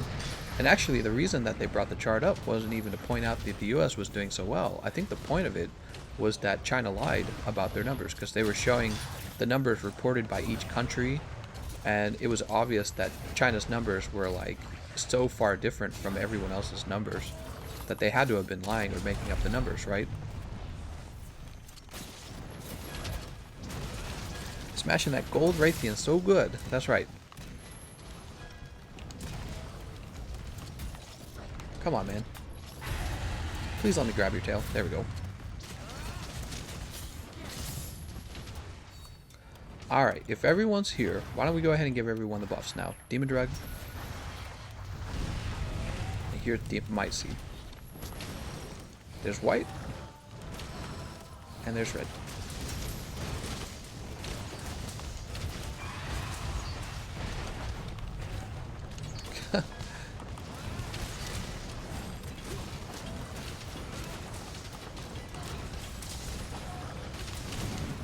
Let's go ahead and get this. Oh, it's a red buff again. God damn it. Dude, I keep getting knocked out of the air.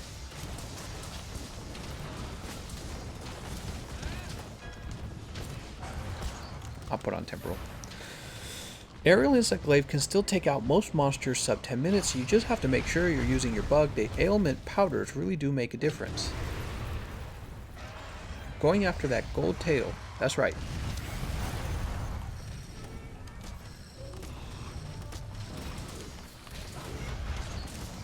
There's the orange. Alright, so let's get him out on gold Raytheon.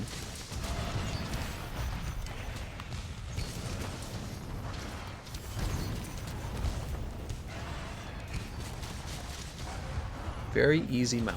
And then once you're mounted, you can just kind of jump back and forth between her parts.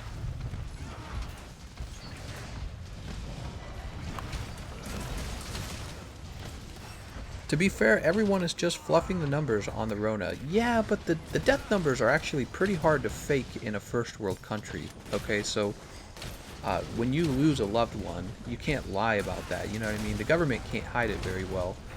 Maybe in a country like China, where you've got one political party who has all the power, you can hide it. But in a democracy, a first world country democracy, it's just much harder to hide it. You see what I'm saying?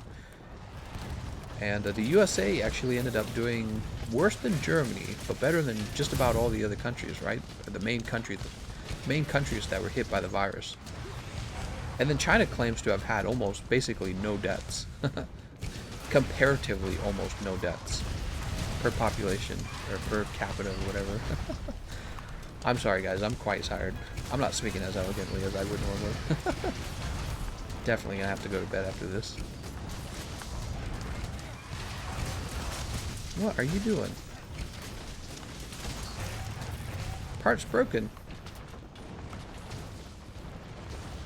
Ah, that's annoying. I hate that you can't quickly grab on like you would with the hammer.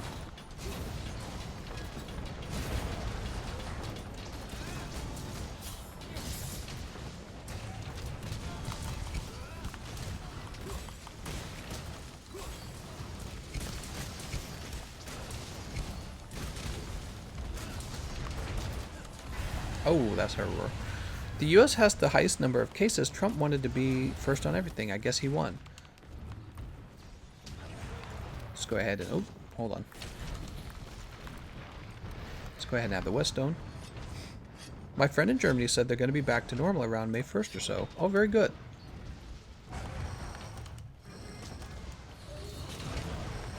People who get into the whole, oh, most cases things, the USA is actually quite large and has a lot of people in it. So I think I heard that before. Oh, we have more cases than Italy or Spain. Well, yeah, of course we have more people than Italy or Spain. Italy or Spain are tiny compared to the United States.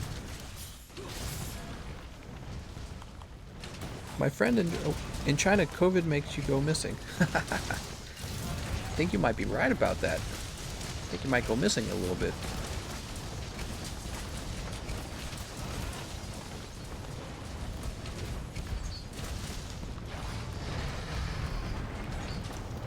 He goes in Shen. Oh, this guy with a slinger bomb. Do you feel like the WHO responded to the epidemic effectively? They did not. Not only am I sure that they did not, just based on the things that they were saying, like claiming that it's safe to travel and that it's not spread human to human. Not only that, but they were saying pretty much what the Chinese Communist Party was saying themselves. So it was almost like they were reading off of a memo from the Communist Party of China. Not just that, but just about every country wants to investigate WHO at this point, if you did not know that. Like the G7 summit, they want to investigate the WHO as well. It's not just the United States. It's interesting. It's just a case that Donald Trump was basically the first one to speak up on it and be like, nah, we're removing the funding. So, and then it's funny because he was jumped on that so hard when it happened. And now you've got the G7 summit wants to investigate, the UK saying they're going to investigate. Canada saying they want to investigate. Everyone's saying they want to investigate the WHO, and Republicans are calling for like the firing of whatever his name is. I don't remember his name. The guy from Ethiopia. Yeah, it's very interesting. It's funny because the moment Donald Trump said that, he was attacked like he was a horrible monster for doing that by the left. And then they're like, oh, he's just trying to blame the WHO for all these American deaths. I don't understand the Democrat Party. Like, did you miss the part where Italy, Spain, and all these other countries have the same coronavirus issue? It's not like unique to the United States. Donald Trump personally brought COVID-19 into the U.S. and personally spread it himself so that your grandma would die. It's like, no, man. Virtually every country is dealing with this right now. They don't even know what the death rate is in other countries like Ecuador. Apparently it's really bad in Ecuador is what I've heard. I've heard people are dying so fast they would just die in the street and people just leave them there. They die in their homes and they just leave them there. They don't have the capacity in the funeral homes. They don't have people, health workers who want to go near them. I hear it's really, really bad.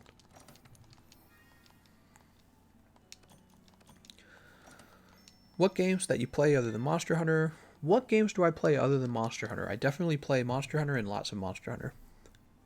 I don't really have any other games right now. I could add another game though. Drawkill says, what's your opinion on Raging Brachydios weapons versus Safajiva weapons? You could use either, but you know what I like about the Safajiva weapons is you can add like extra skills to them. Like, for example, the Tigrix Essence. I added that to this particular weapon. Oi, oi.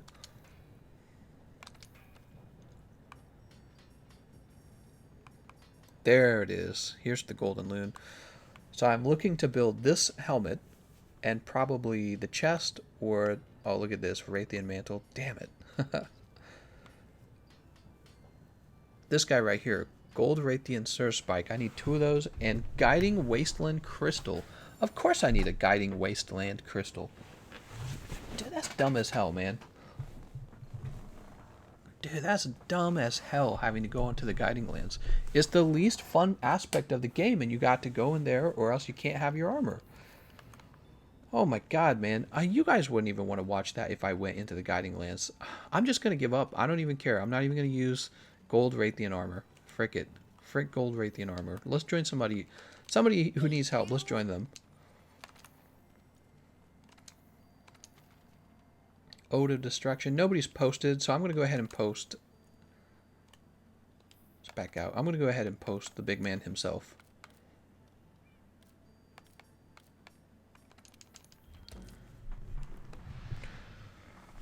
Did Florida really open up a beach? Yes, they did.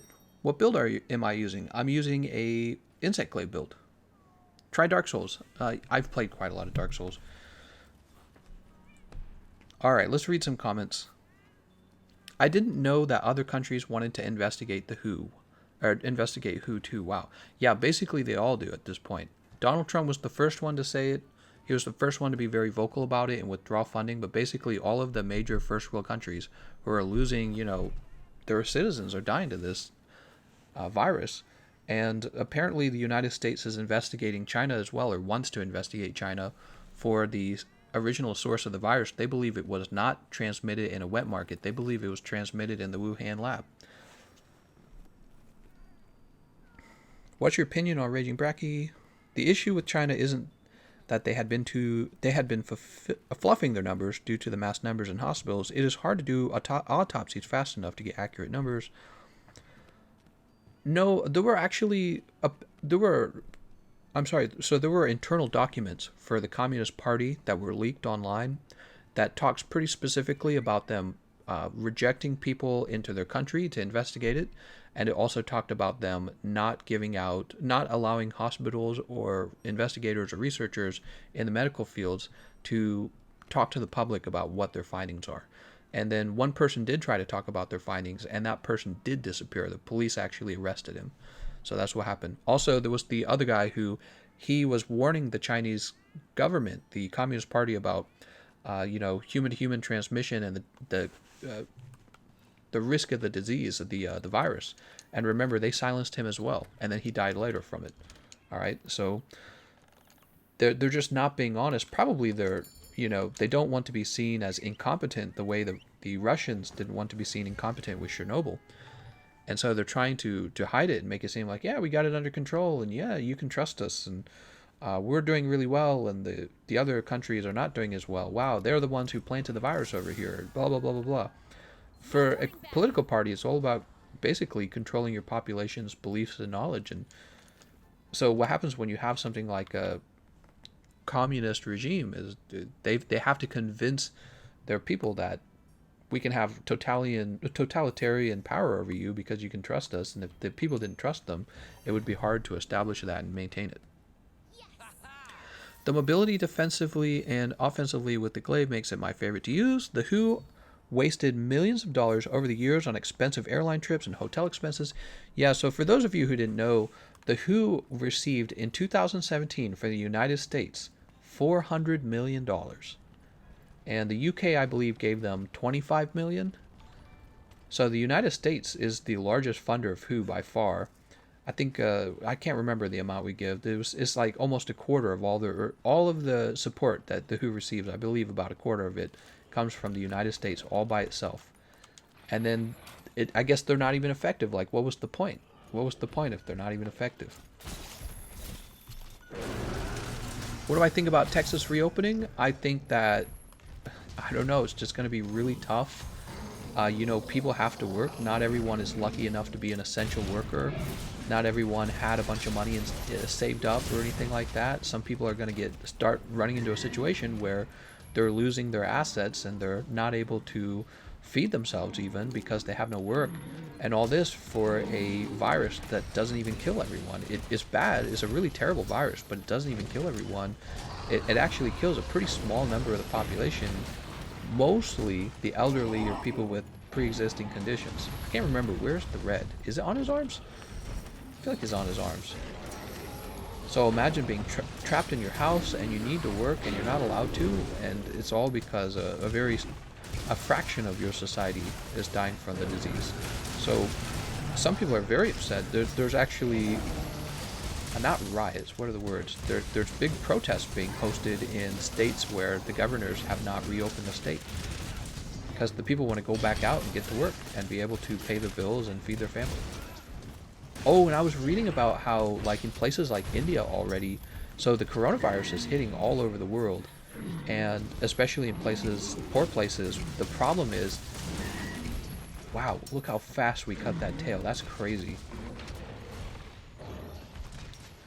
Apparently in places like India, they're just starving at this point. Their government has told them to go into lockdown, but they were already poor countries and they have so little money.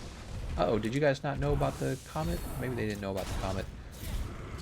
They're basically just screwed because they don't have the sort of wealth and the social programs that the U.S. does in order to help their poorest people. So it's like one of those things, It's exactly what I was saying in the past. I was saying that the people who are going to be worst affected by the virus, besides the people who die from it, which is just totally tragic, but the people who are most affected by it are going to be the poor countries that really required their jobs to come from first world countries. Maybe you needed the cheap labor, maybe you needed a job with the raw materials and stuff like that, and it's their only form of even slightly decent income. And now those jobs are all gone because, well, coronavirus. So those guys are going to suffer the hardest.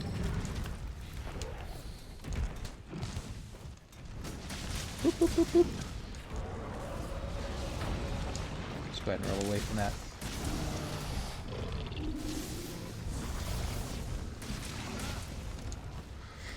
I left school to live with my family during the COVID-19 thing, and my housing contract cannot be canceled. Guess I'll pay rent till September while not living there.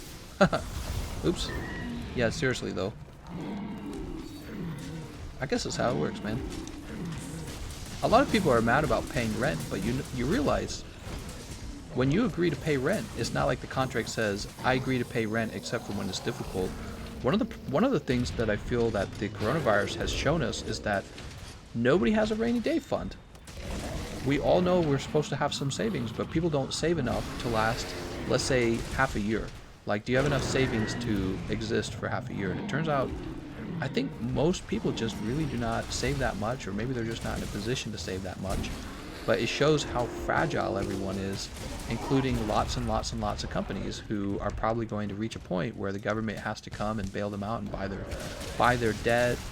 Businesses operate on debt, for those of you who don't really understand businesses too well.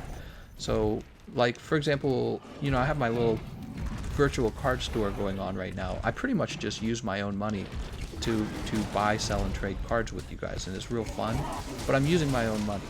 Real businesses do not use their own money. What they do is they go to the bank and they say, Dear Mr. Bank, make me a money loan. The interest rate can be 3%, and I'll pay back the loan. And so they don't use their own money, they use the bank's money. But what happens is when, oh no, it's over. Nice try, guys. What happens is when some sort of pandemic occurs or some catastrophe occurs, turns out they didn't have any cash saved up just to keep themselves afloat if something were to go wrong. And maybe this is because they understand that at this point the federal government just won't let us fail. So the businesses are like, why should we save cash? The government is going to step in and save us if there's some sort of national emergency.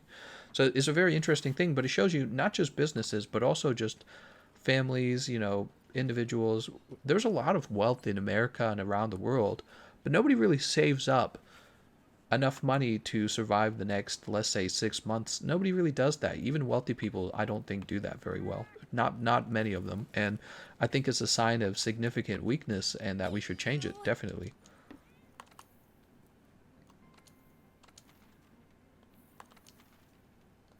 Alright, we'll repost that. I don't think those guys have beaten Extreme Behemoth before. I don't think they knew what they were doing. Farmers had to turn over all their crops into the soil because no one would buy them since the restaurants and places are closed. Odin Paul says, what are the Furious Raging pieces you're wearing? This is the chest and the waist. Most people live paycheck to paycheck, sadly. Cheap rent, 1.4K in my area. That's cheap rent? Dude, that's high. Where I live, cheap rent is like $800. Jesus, man. That's Missouri. Cost of living is low in Missouri, man. $800 a month. Why do people insist on living in places with the expensive rent? Yeah, I know. It's an interesting situation because it's like if you were born there, you don't want to just pack up and leave. But I've never really had that experience myself. I was born in Missouri, and so the cost of living has always been cheap here. I've never like sat down and contemplated, maybe I should move out to a cheaper state. I've never contemplated that. I wear legs from Fierce Raging. Not even companies have a rainy day fund. Exactly, Brad. Well, the companies especially, I think they believe they're too large to fail and that the government will come in and protect them if anything goes wrong. And I think they're right, too. I think the government is not willing to let companies fail for not adequately preparing for a catastrophe. But maybe that's just the new normal. Maybe that's just how it's always going to be. It's hard to say. Oops. It's a very interesting issue because some of these companies are not that nationalistic. So, like, you get a lot of globalist companies that they do business all around the world. And they're like, well, we're more of a company of the world. We're not a company of the United States. We do business everywhere. But then they come crashing down and they're like, hey, U.S. government, come save us. And the question is that really our job to save them? And I would say if it is, then those companies should have more of a loyalty to America and to the American government. There should be a sort of contract between them. Let's go ahead and eat feline safeguard. 1,400 a month. You live in the People Republic of California. Average rent in my area is 300 to 500 pounds. Nice. California right now probably has a very bad renting situation. The only way you'd get cheaper rent in the U.S. would be in Oklahoma, like me. A nice apartment in my area would have me working paycheck to paycheck without utilities, not much. RuneScape, I have RuneScape background music playing, yes. My wife's sleeping here listening to it too. The humidity there is awful. I'm from there, and in the summer it's like roasting, while in the winter it's bone chilling. Are you talking about Missouri? Because that is an accurate description of Missouri. Extremely humid in the summer, and freezing cold in the winter. It's the best of both worlds. You get both of the terrible forms of weather. Wow, that was really a late roll, but it accepted it anyways.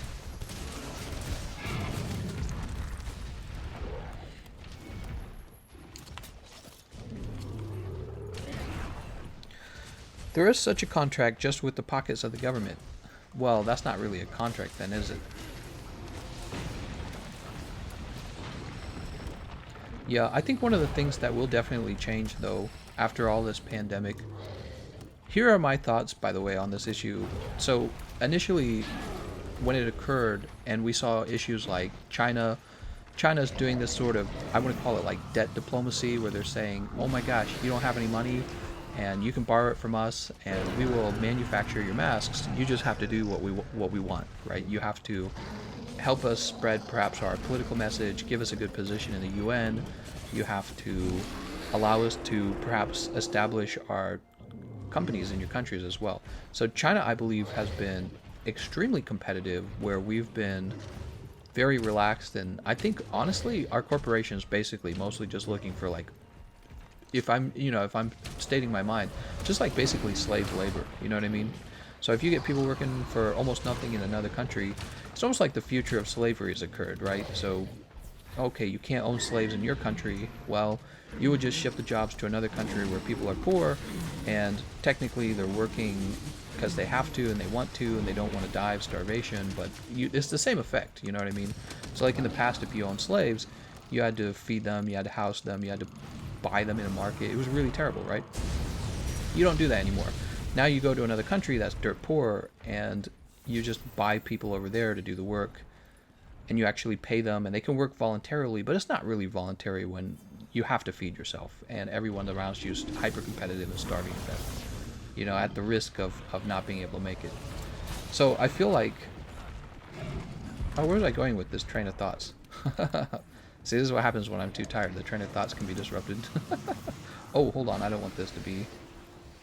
Oh, it wasn't on me. Was it on Xinshin? But basically, I believe China kind of goes around, and its people become that sort of labor for us, and they really do push an ideology very different than what we've had in the West for a long time. And here are my thoughts, again, on the pandemic. What we found ourselves in is in a position of vulnerability. I think that's the right way to put it.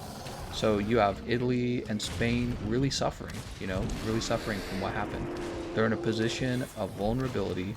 The United States is in a position of vulnerability. Oops, that's not what I wanted to do. Okay, so this is just set up different. The United States is in a position of vulnerability. We need China to develop masks for us. And then we just sort of realized at this point, China was never really our friend.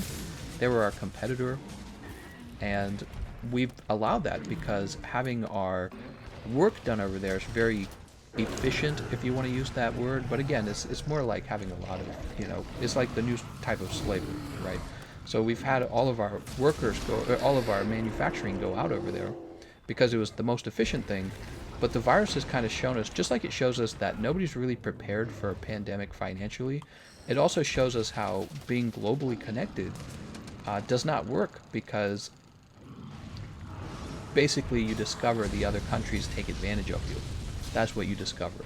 Okay, so in your vulnerability, this becomes an opportunity for another country to take advantage of you. And everyone sees it now, and everyone's like, oh man, maybe we should have mask manufacturing companies based in the United States rather than based in China. I think Japan realized this. That's why Japan pulled manufacturing out of China. I think Canada's thinking about this. I think the UK's thinking about this. I think everyone's right now thinking about what it means to have a sort of national defense, and not relying on your competitor to do something like it's almost like relying on China to manufacture your missiles. It's like, here, China, manufacture my missiles for a war. It's like, well, what if you get into a war with China then? What would happen then? But we're not really in an actual war. We're in a sort of like a political influence and a business influence war with China. But it's still very much like a war. And here they are. They have so much influence and power economically. And then you run into this pandemic that came out of their country anyways, right? It came out of their country anyways, probably from the Wuhan Virology Institution, where apparently they had the American government had received two warnings that the lab was inadequately the security of the lab was inadequate for protecting from the release of the virus. So that's an actual thing. Look it up. That was the Washington Post that wrote an article on that issue. The American government had been receiving multiple warnings that the virology lab in Wuhan was a huge risk to the outbreak of a potentially dangerous virus. How convenient that the virus came from Wuhan's wet market. Oh, somebody ate a bat and that caused it. You know what I mean? So, anyways, so the actual virus comes out of China, and then we find out, oh my God, we're relying on China to make the masks. It's just, to me, it's just a huge disruption to the economy, but also like how we think about things. Like, I don't think that we will return to a situation where everyone's dying to be globalist again anymore. I don't think that will happen, and maybe just for a while, because I think inevitably people will move back to it, because people forget about the past. Basically, it's silly though. It's silly. I smacked him in the tail a few more times. I was talking about Missouri. There's like a couple of months out of the year that are nice. You from Kansas City? Nope, I'm in the St. Louis region, and you're right. There's like 1 to 2 months that are nice. Kids are falling behind what they need to know via online schooling. Oh yeah, I've had more time to think about it. You know, one of the questions I asked is how did we become so liberal? This is one of the questions I asked, and I was just thinking about it, and I realized it at some point. Oh my God, it's our educational system. I thought maybe it's Hollywood. Hollywood contributes, by the way. Hollywood contributes, the politicians. Now, I think the politicians do contribute, but I also think that the politicians are a reflection of what the people want. Okay, so that's what I think about the politicians. It's not all their fault. Some of it's their fault. But they're a reflection of what the people want. Because that's how, you know, your popularity rises, based on what people actually find appealing.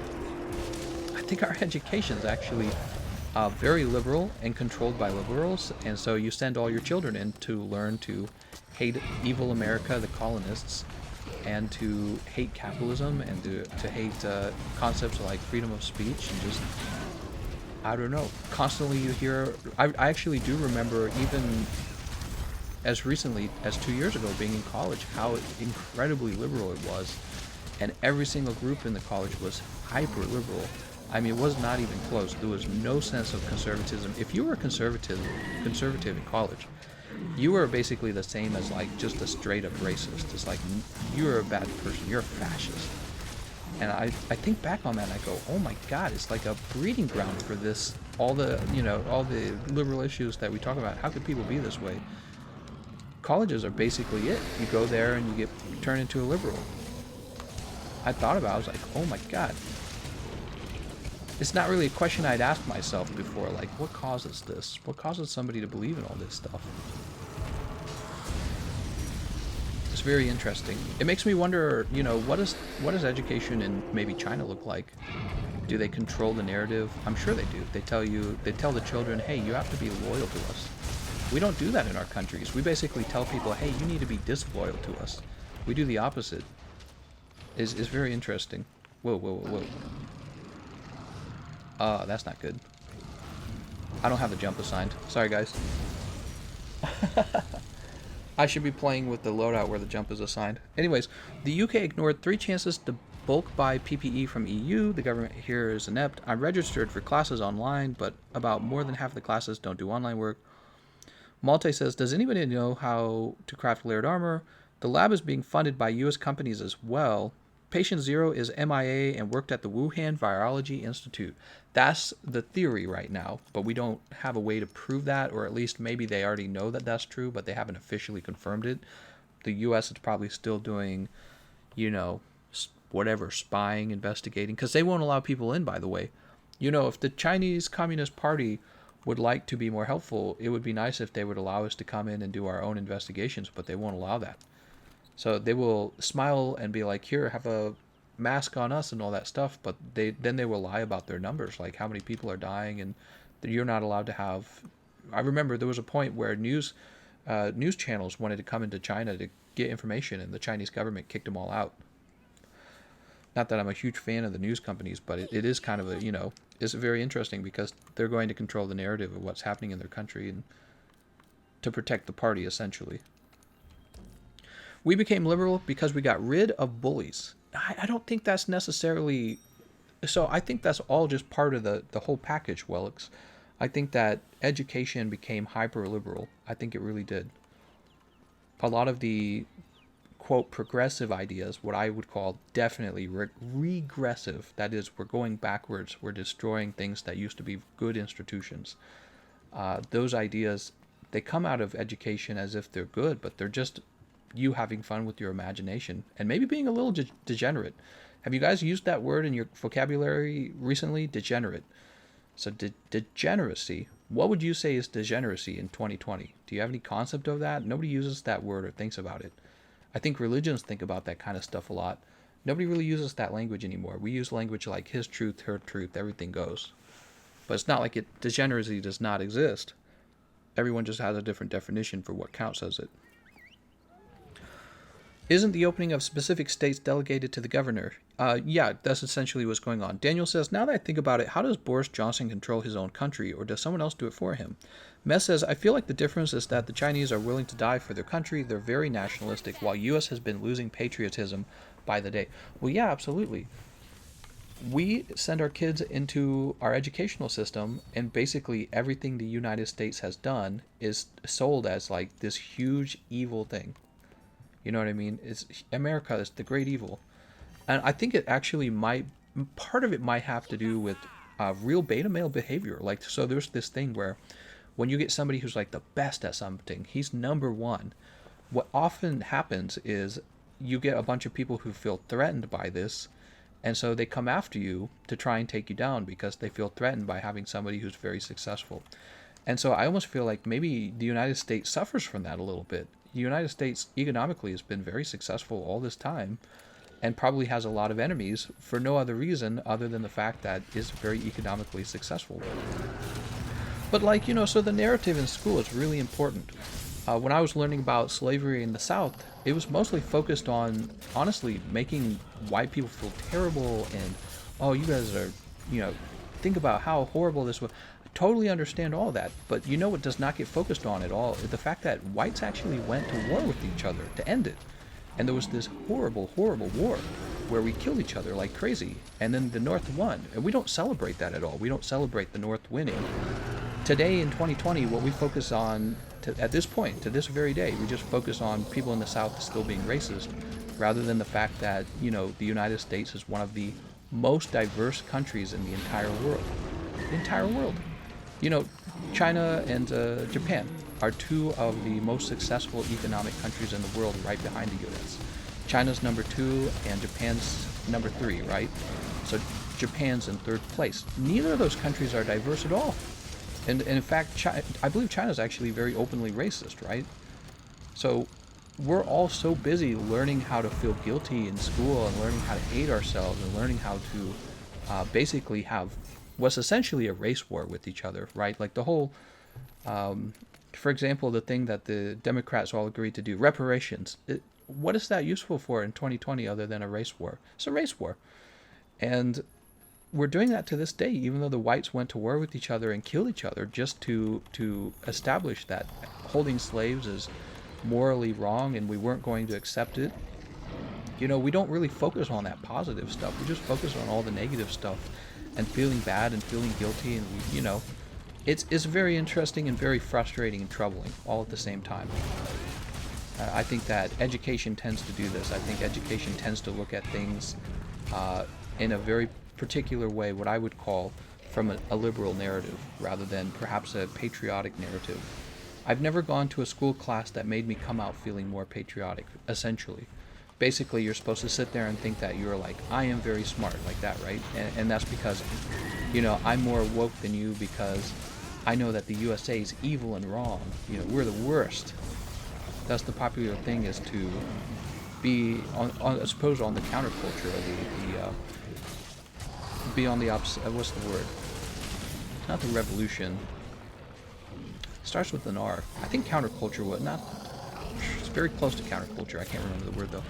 But yeah, it's very frustrating. It's very frustrating to think that we have such an incredible amount of negativity racially, and to think that this somehow will fix all of the race problems in the United States. It actually won't. What you'll end up with is an actual race war, which I'm pretty sure that's what we have at this point. I think that the American people don't feel very connected to each other, and I think that the current I think that the current political situation in the United States strongly reflects that. I think that is basically the United States politics in 2020 could be talked about as basically a race war. And sadly, I feel like that's coming for a lot of other European countries, if it's not already the case.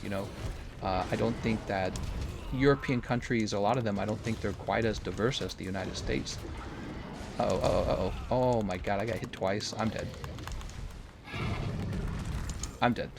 That sucked.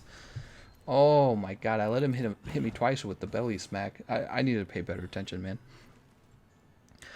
Survivor says slavery didn't go away, just went from 100% to a lower number. No, slavery was abolished in the United States, and saying stuff like slavery never went away is one of those hurtful things, because actually a lot of people died to end slavery, and to say something like, oh, there's still slavery. No, slavery's been abolished in America.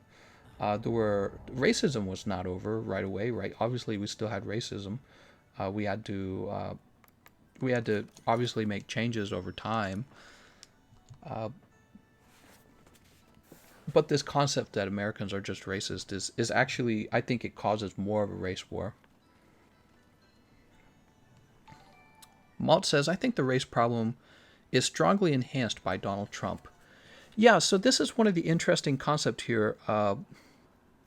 This is one of the very interesting concepts. I believe that people have equated racism to capitalism.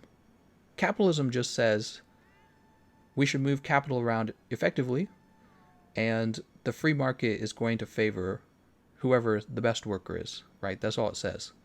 It doesn't say, we hate blacks and Mexicans. That's not what it says. Donald Trump comes in and he says, you know what?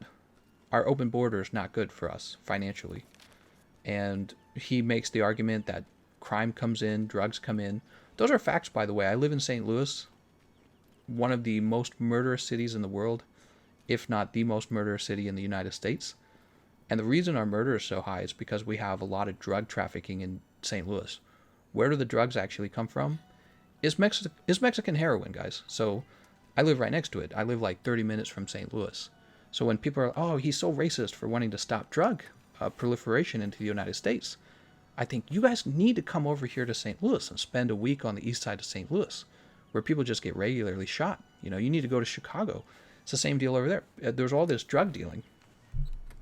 It's like, where are all these drugs coming from? It's like, yeah, they get shipped in from Mexico. And we don't have a way to stop them, and we should have a way to stop them. So people kind of equate a concept of like, okay, we should have control of our sovereign borders, and immigration should be an issue of economics, right? Of we should be making choices for our country that make sense economically. Maybe absorbing another country's homeless people is not good for you, right? Maybe that's a bad idea.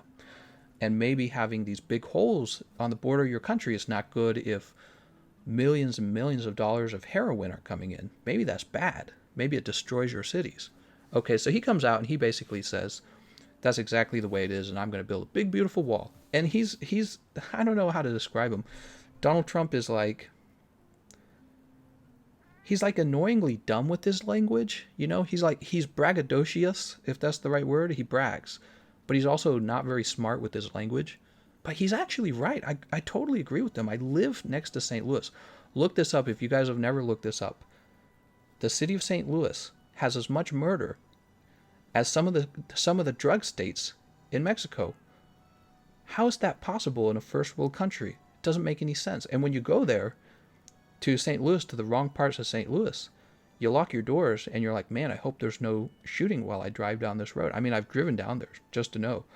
And we get drive-by shootings all the time. You open, some kid in a park gets shot by drive-by shooting. And then people who live nowhere near where I live, who are not affected by it, in a totally different state, talk about how he's just racist. But it's like, you guys you don't feel the change because you're not living next to it. And there's probably people in Texas. Texas is famously conservative. Is turning into a liberal state. And it's because of the massive amount of immigration, illegal immigration. They have children. The children turn 18 one day. Because they became citizens using a law that says if you're simply born here, you become a citizen, those children all vote. Well, they all vote liberal because they want to give their parents the right to vote, or maybe they're poor, or maybe they grew up used to receiving welfare, whatever the case is. Maybe they believe Donald Trump is wrong for wanting to shut the border down and control immigration, whatever the case is. Texas is going to turn into a blue state. It's going to be a liberal state soon enough. And so it's a very serious issue. And people believe that this is an issue of race. It's not an issue of race, man. It's an issue of economics, drugs and crime, sex trafficking, getting rid of gangs. We have the, what is it called, MS-16 or something like that, MS-13. We have this like criminal gang in America that we could get rid of. Why aren't we all over that? We should just do it. Just get rid of them already. Let's go ahead and fight Behemoth again. It doesn't make any sense to me. And I think that people think if you want to apply law and order to your country, that must mean you're a racist. It's like, no. It just means that you want law and order. I don't know. It's very frustrating, I would say. And I think that other conservatives would agree with me on this issue. And the Democrats will just continue to say racist. Any Americans in here? Trump better give me those Trump bucks. I think people are too delicate about this topic. Like, don't be so afraid. We're in the United States, bad for race. We are in U.S. feeling bad for race and being nice to them is just as bad as doing harmful comments. He talks the way it works. You don't get and stay rich like he does without knowing how to talk. Wild Simba says, is differing ancestry really the source behind race? I thought we were all human. Excuse me. Wild Simba, you're asking a question kind of like, what is the origin of racism? And I think the origin of racism is very interesting. I think it's very close to like how we choose a sexual partner. So when you go out into the world and you're ready to basically have a sexual partner, like a wife or husband, you look at people and you evaluate them and you judge them and say, I don't like you. I don't like basically that's your brain telling you, I don't like your genes, your expression of genes. I don't like the genetic markers. And I think that this is very actually closely, I read about this. This is closely related to racism. So if you are picky over which women you find attractive, have you ever considered that's one of the most racist things you have about yourself? Do you have like a preference? For example, I've stated before, I like redheads, right? Have you considered that means that I find other women less attractive of different races? That's a form of racism. So your brain's looking at people and saying, this group is attractive, and this group, which all share the same genetic markers, maybe like darker skin, they're not attractive, right? So that's precisely how I believe racism is kind of originating from that. That's what I think is going on. But then you have a different form of racism, which is like racist stereotypes. And this is an interesting topic as well, because races are very good or bad at different things. For example, Japanese are really good at math. Andrew Yang was right, actually. When you look at a lot of data, if you want to talk about the people who are best at the math, it's going to include a lot of Asians. So he's actually not wrong on that issue. But when you point it out, you realize it's kind of a racist thing to say. It's a racist stereotype. Oh, Japanese are good at, or Asians are good at math. It's like, okay, so what are you saying? Are you accepting that blacks have a higher rate of violence, and how should we feel about this? Should it matter? So it's a very, very delicate but also very interesting topic, and I think it ties in closely to how you find people attractive. If you can't find someone attractive, you might become racist toward them. I think you mean discriminatory, not racist. What's the difference, Doom? What's the difference between discriminating against somebody for the color of their hair and discriminating against somebody for the color of their skin? The difference is actually, it's the exact same process. You're taking something visual about the person and saying, well, I don't want to be married to a brunette. I want to be married to a redhead. So what's happening at the core, at the biological level, your brain's taking this genetic marker of the person, in this case the hair, and saying, well, I find brown hair to be better than blonde hair. And then, you're avoiding the brown hair person, or you're giving preference to the redhead. So at the heart of the same thing that gives you the ability to discriminate against a sexual partner, I believe that this is very similar to what gives you the ability to just be racist, right? And I think that we talk about this too, like, for example, how about a girl who won't date an Asian man, which I've heard is an issue. Maybe a girl won't date a man because he's Asian, and that's very racist, is it not? But people don't beat you up over it because you say, oh, that's just their preference. That's the heart of racism. That is where it all comes from. Let me just keep healing. That's the heart of racism. And then it becomes very dangerous when people start to judge you for perhaps your intelligence or your usefulness. So if they start saying, okay, whites are more useful than blacks, then you get an issue of superiority. So this is where racism is coming from in that regard. So if you say, okay, whites make better workers, now you've dipped into an issue of superiority rather than just looks. But it springs out of the same concept.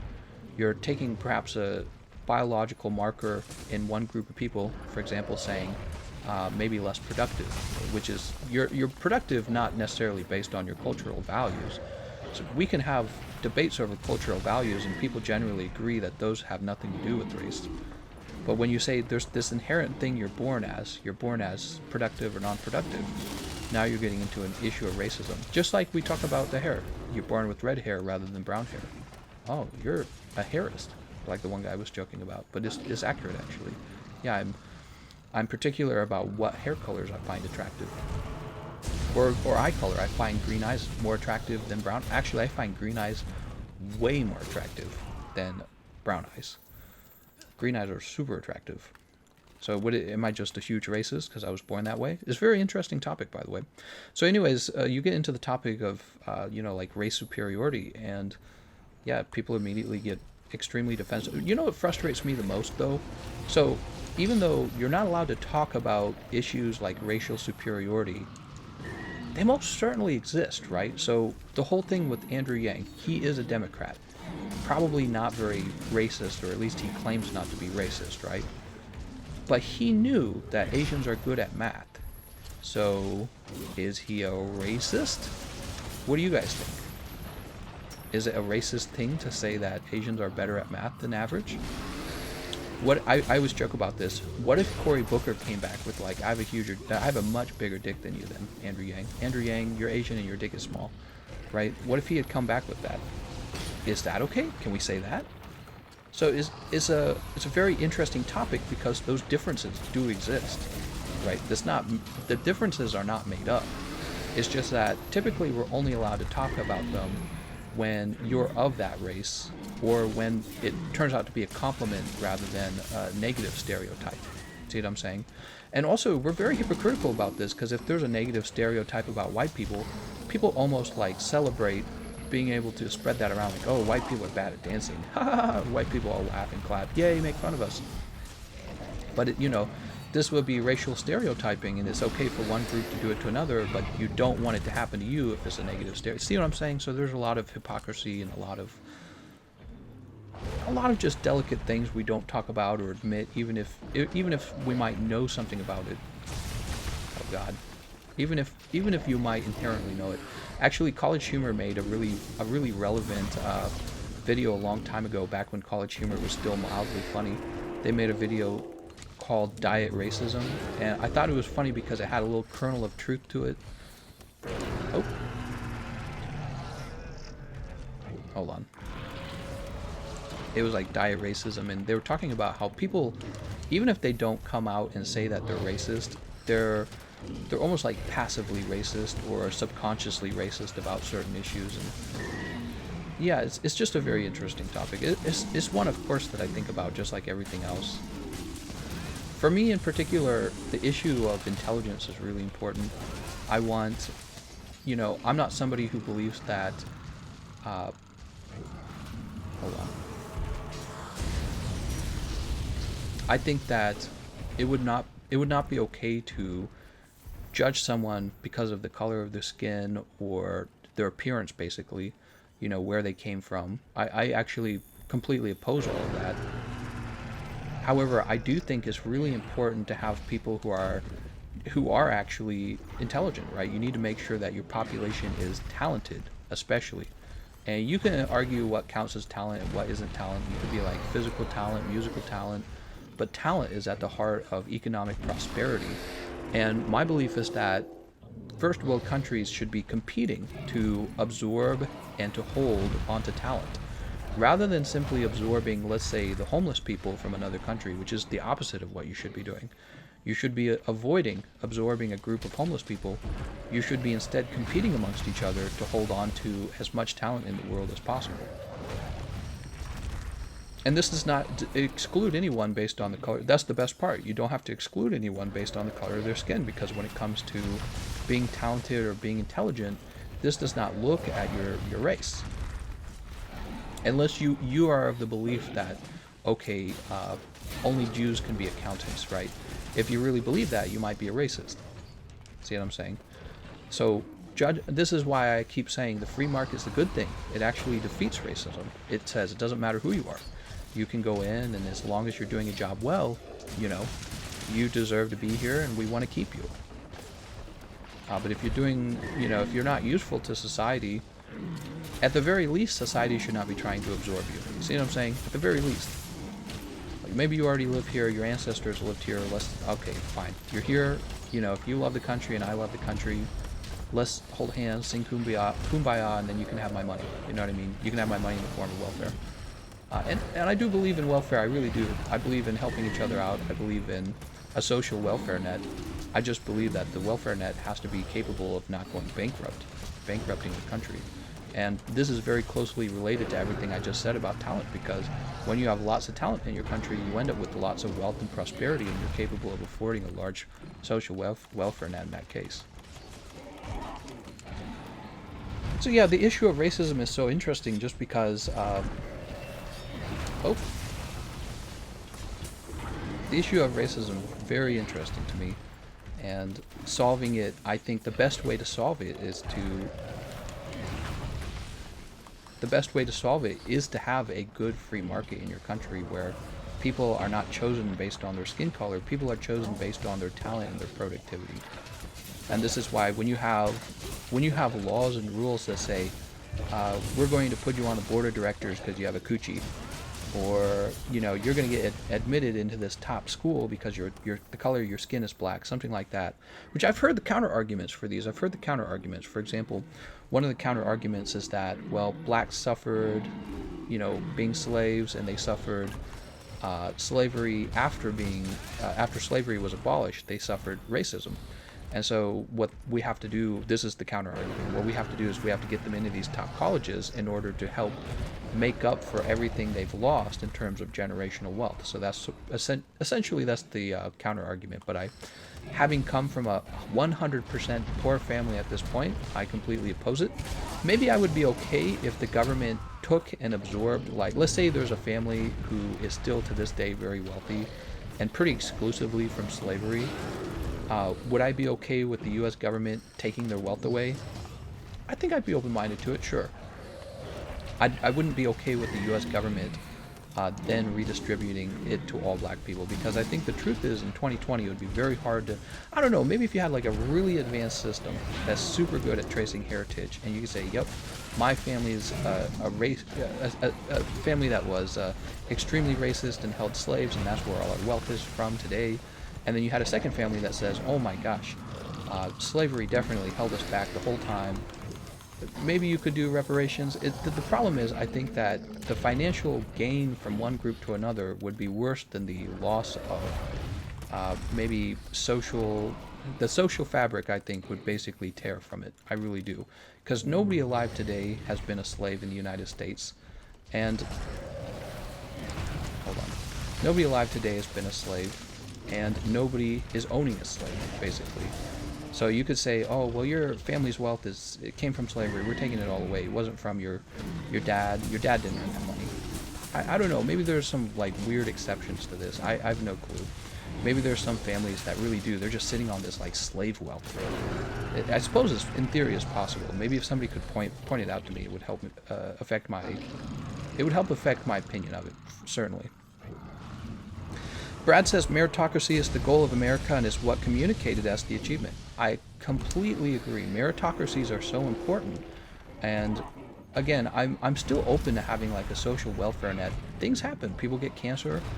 You get old, and you need to be protected while you're old, and you should respect your elders and help your elders. I get that. You know, the whole issue with trying to help the elderly people with their cancer and everything. I'm digging down with that. I just don't want the country to go into massive spiraling debt where young people can't afford to have children, because that you're not taking care of the children then in that case.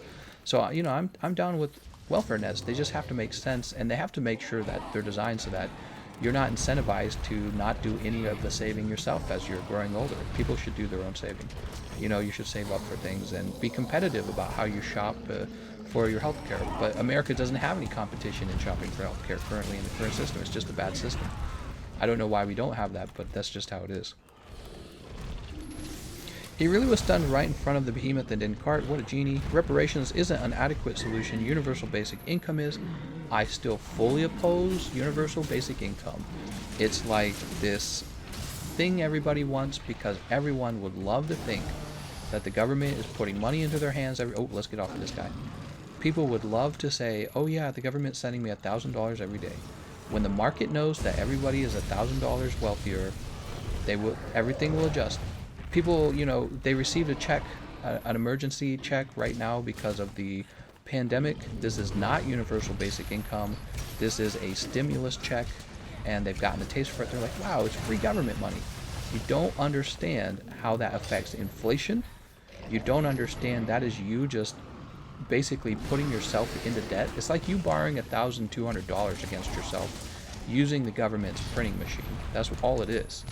And if you did that every month, if you pulled out $1,200 every month, you would see the price of goods change dramatically, and you would see lots of inflation in the country. The thing is, universal basic income does not make anything. You didn't make a product. You didn't offer a service. All you did is said, hey, take that money and give it to me. Nothing was made. No services were, you know, no invention, no research. I still oppose UBI. I've said this before. I would be open to UBI if we were so advanced in our technology that we had, you know, true artificial intelligence, and nobody was working anymore because of artificial intelligence. And I mentioned before, even in that case, I would be careful with UBI, because you don't want a situation where humans could have been productive in a new way, in a new job, but chose not to be productive because now they can just lay around on the beach because of the UBI. So even in the case that we have artificial intelligence, I would like to see humans try to get by without UBI and focus more on developing new products and new industries. Like, for example, here's a great example. Andrew Yang, he focuses so hard on the fact that, okay, truckers are getting disrupted. They will definitely be disrupted in the next few years, right? So it's not even fully taken place, and we don't fully know the extent of it. For example, will we fully get rid of the truckers, or will they simply be there for doing the docking, and will there just simply be fewer truckers? You know, they're not all going to be gone, but some of them will be. So he doesn't really talk in that language, does he? He just makes it sound like, oh man, they're going to get rid of all the truckers, and it's going to be bad, and we got to give people $1,000 a month. He's a simple man with a simple explanation for things and a simple solution, right? But it's never quite that simple. But here's what he doesn't talk about. So technology might have taken away trucker jobs, and yet at the same time, besides the fact that there's all these new software jobs in the economy, there's all kinds of technology jobs that people are not even considering. I'm a YouTuber. That's crazy. this kind of job did not exist just a few years ago, just like 10 years ago. There was no such thing as being a YouTuber and having an income based off of what you earned on YouTube. That just didn't exist. So some jobs go away because of technology, and other jobs, oh no.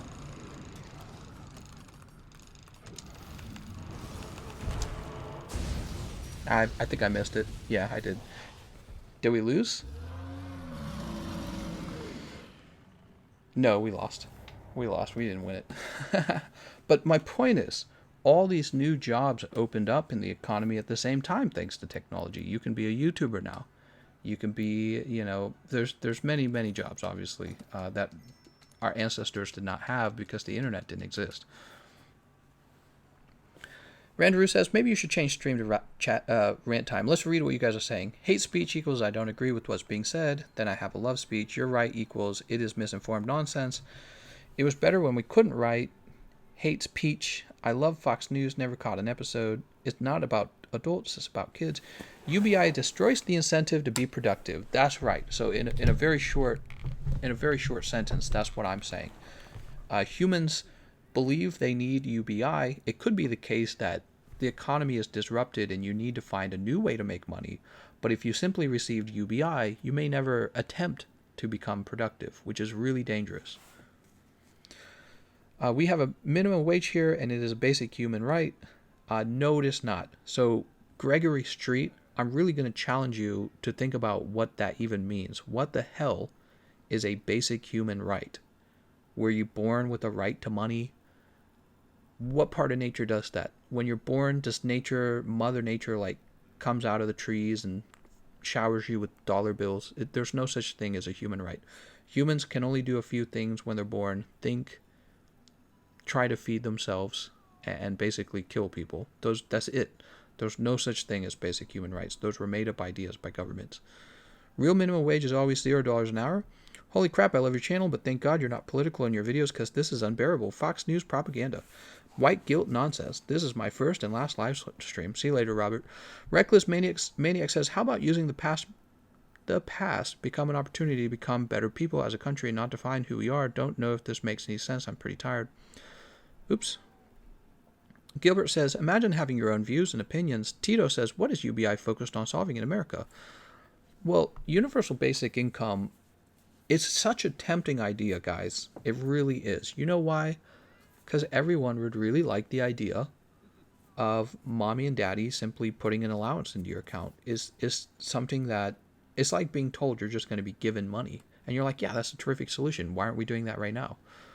But you're not thinking about the basic economic principles behind the value of money. The value of money is not you have money. The value of money is a product was made.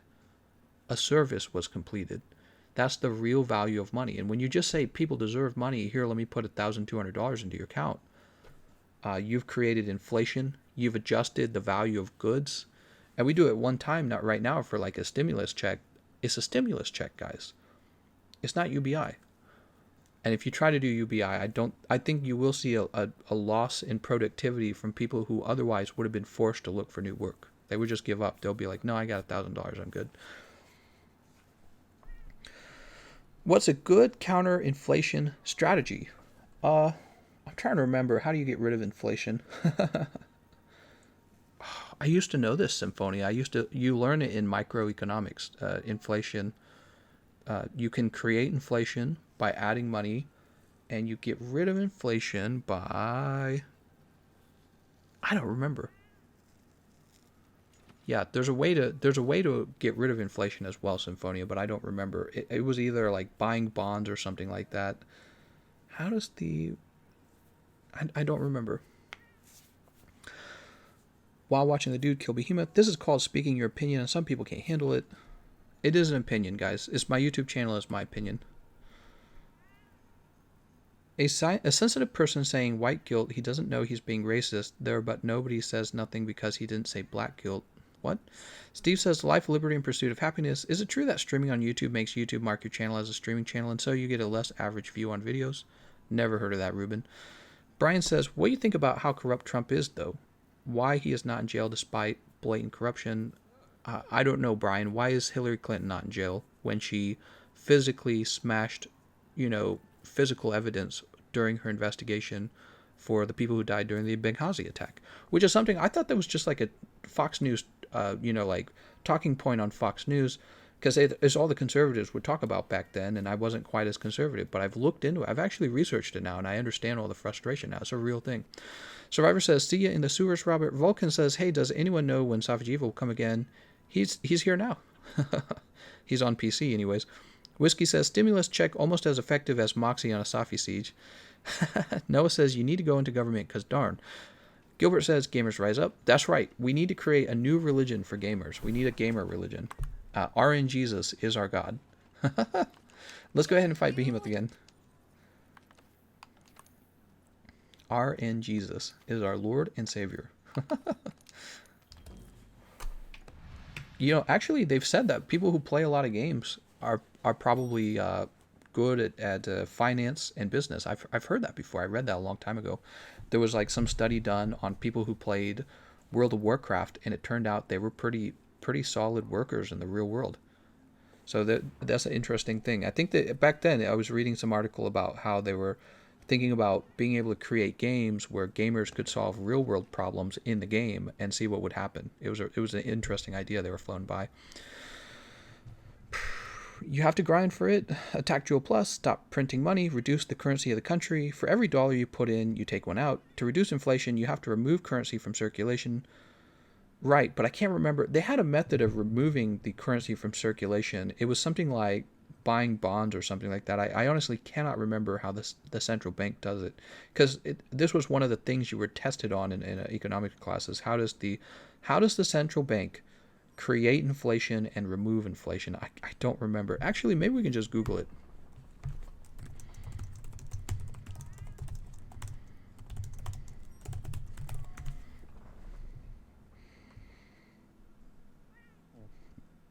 How does a central bank reduce inflation? They use contractionary monetary policy to reduce inflation. Hold on, let me accept this. They reduce the money supply by restricting the amount of money banks can lend. Oh, there we go. The banks charge a higher interest rate, making the loans more expensive. There you go. So if you want to decrease inflation, then the central bank has to raise the interest rate that it gives out to the banks, the private banks, which then make their loans to businesses. So if your interest rate from the central bank is very low, then the private banks are happy to loan out lots of money because the risk is low as well, and the businesses pull out larger loans because they don't have to pay as much on those loans. But if you were to raise interest rates, the loans would become more expensive.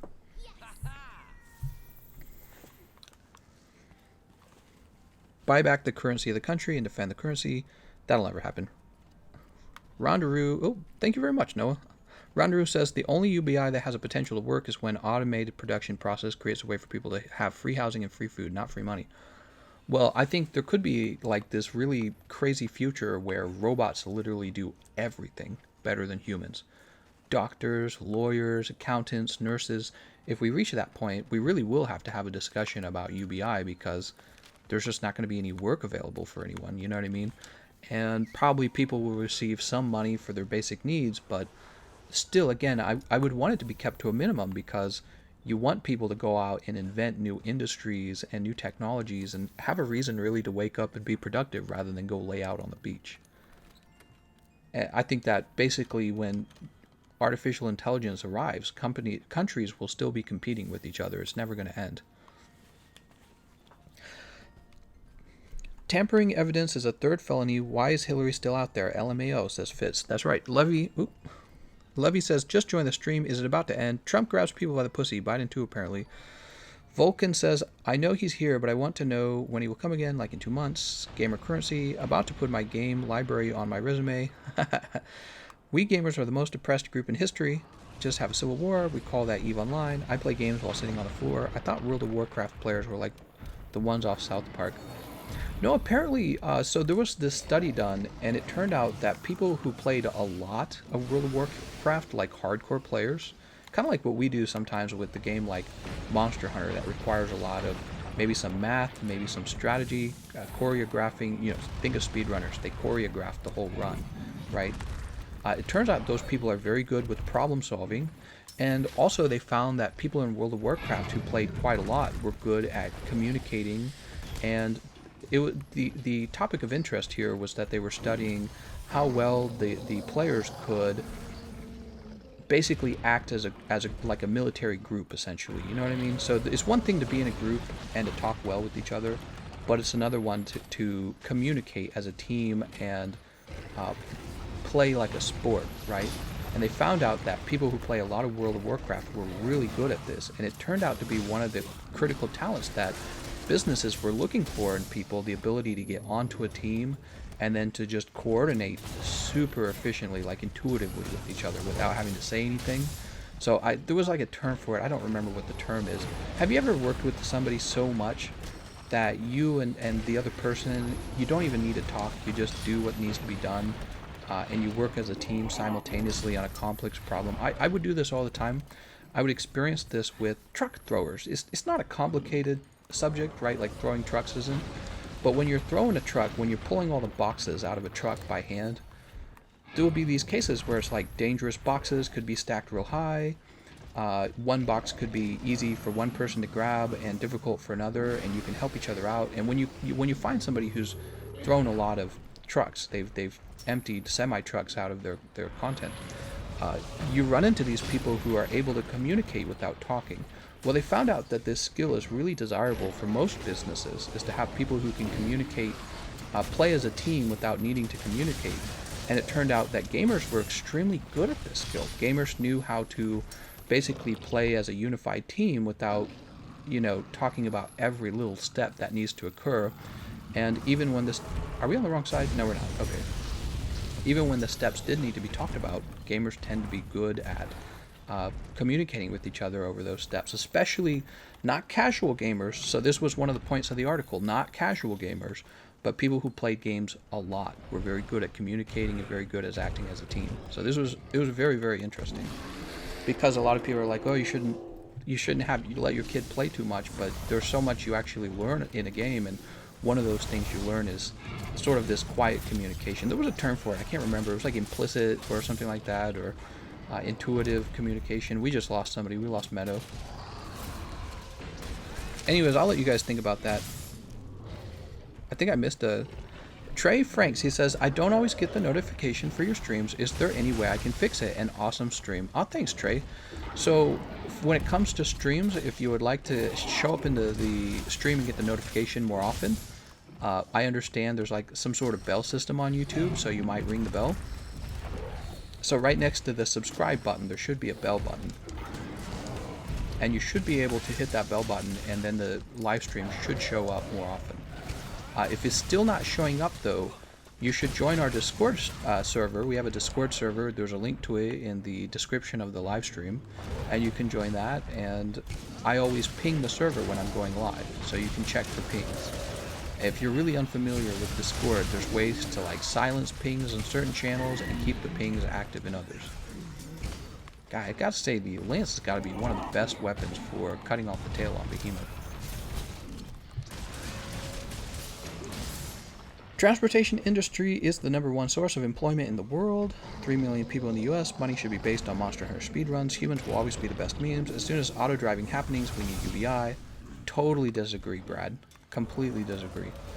Randaru says, I bet countries will implement eugenics rather than UBI. That's a very, very interesting subject, by the way. Is it just me and him? Well, I tell you what, we're going to go ahead and head back to HQ then. Let's pick up a full team, guys. The topic of eugenics. So, guys, this is like the evil thing. It's the evil thing you were told about with the Hitler and the Nazis were into eugenics. Oh, racial superiority, blah, blah, blah, blah, blah. So they took the concept of eugenics and they applied it to their political ideologies, which is real dangerous with humans. And it's why, in general, anytime somebody in a position of public authority talks about eugenics, the very first thing they do is they say, I don't like eugenics. Eugenics is evil and blah, blah, blah, blah, blah, right? But it turns out we use eugenics all the time. Humans do. We use it on animals all the time, like chickens. Why do you get such big chicken breasts? Well, we bred chickens to be huge, right? And in a way, you can see that this happens with humans too. It's like when you watch the Olympic sports, why are all the fastest runners black people? It's in their genes. It's genetically specific to them. Why are Jews really good lawyers and attorneys? Well, maybe it's also. Or let me ask the question another way: why aren't Jews like professional NBA players? They don't have the genes for it. So the concept with eugenics is that you would be able to take, let's say, favorable human attributes, being tall maybe, and selectively breed for it in the human race. That would be eugenics, right? And basically, because of World War II and what the Nazis did, nobody's allowed to talk about eugenics in a positive light. And I think that, for me, because I love technology and I love thinking about the future and our knowledge and everything we know, I'm actually progressive in these ideas. You get like the progressive left, but they will never accept these ideas.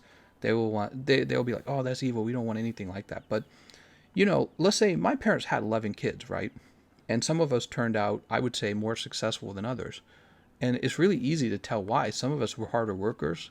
Some of us, I think some of us were just smarter. Can you imagine that? Some people are just, I think, born smarter. And imagine if you could control that in your children. Well, guess what? If you could control that, it's kind of a form of eugenics, isn't it? Same with the animals. If you're breeding your chickens to be extra chicken breasty, that's eugenics, and it works. And it actually really works. So Render is talking about countries implementing eugenics rather than UBI. Well, he might not be wrong. That might be in the future. The Chinese Communist Party, we've been talking about them a lot. They're ruthless in their desire to be the world power, right? And they're not doing so bad, beating all these Western countries in terms of the size of their economy. Maybe not the quality of their life, but the size of their economy. And when your economy does well, guess what? Your military does well when your economy does well. So, I was reading about them earlier, and it was saying that it was suggesting that the Communist Party was not even that competent with the handling of money, and that if they were, that China would maybe even be further along than they currently are, which is interesting to think about as well. But anyways, so I could see a country like China saying, you know what, we are going to apply eugenics to humans, and we're going to have the smartest people in our country. And it makes me wonder if we'll ever run into an issue where it's like No turning back. one country was willing to not care so much about human ethics or whatever the term would be, and they just go straight for it. They go straight for having the smartest citizens, that the healthiest citizens, and I don't know, like the tallest and most attractive citizens. It would be interesting if one country went for it and another country didn't, and because of this, the country that went for it ends up surpassing all the others.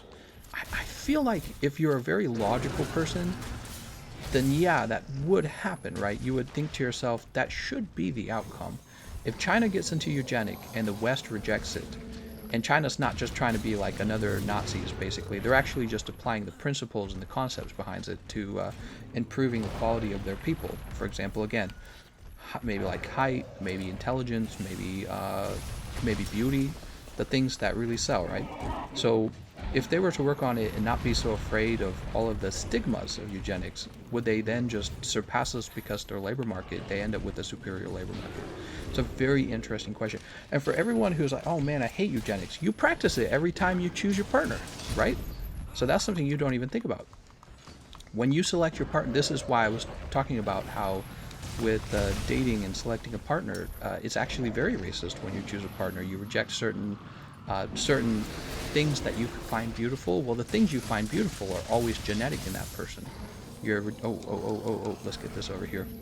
You're rejecting their basic appearance that they were born with, and very often this is also including like their racial appearance, right? You'll end up having a preference for people who look like your parents. Like your wife or your husband tends to look like your parent. Tends to, not always, tends to. We have preferences. But anyways, so when you're dating, when it comes to eugenics, you look at your partner and you say, oh my God, are they attractive? Are they competent? Are they energetic? Are they intelligent? This is you playing it at a very microscopic level. You're basically playing the eugenics scientist. That's your brain at the intuitive level deciding who you think you should have children with, who's going to provide you with superior children. And that's exactly what's going on. But then when you say, okay, maybe we should implement this at the government level and create a whole system around it, everyone gets very uneasy at that point. And the reason that you get so uneasy about it is because of the terrible history of the Nazi parties and eugenics, but also because, okay, well, how do we define beauty? That becomes a big issue. How do we define what's beautiful? Who gets to decide which way we're breeding humans? Like, what are we breeding for? And it becomes very... I love it because it's such a dangerous topic, which makes it so interesting to talk about. And also, I have a very... Oh, come on, man. Is he really going to be putting this here? I really do suspect that countries are looking into this issue. I do think so. I imagine China would be. Oh, come on, man. Very interesting subject. All the countries are certainly aware of it. I bet countries will implement eugenics rather than UBI. Okay, I already read that. Hold on, let me scroll down and catch up to wherever you guys are at. Trey Franks just joined the Discord. How does it work? So Discord is kind of like Skype. It's this service where you could talk live to everyone, but you talk in the form of like text chat. You're probably going to hear a lot of dings and pings on Discord. You would just want to take a minute and kind of familiarize yourself with Discord. If you're new, it's a little overwhelming. There's a lot to learn, but you can mute unwanted sounds is the main thing I'd like for you to understand. You can mute things you don't want to hear. Read the pin message. Oh, I'm not gonna make that. Yeah, I'm dead.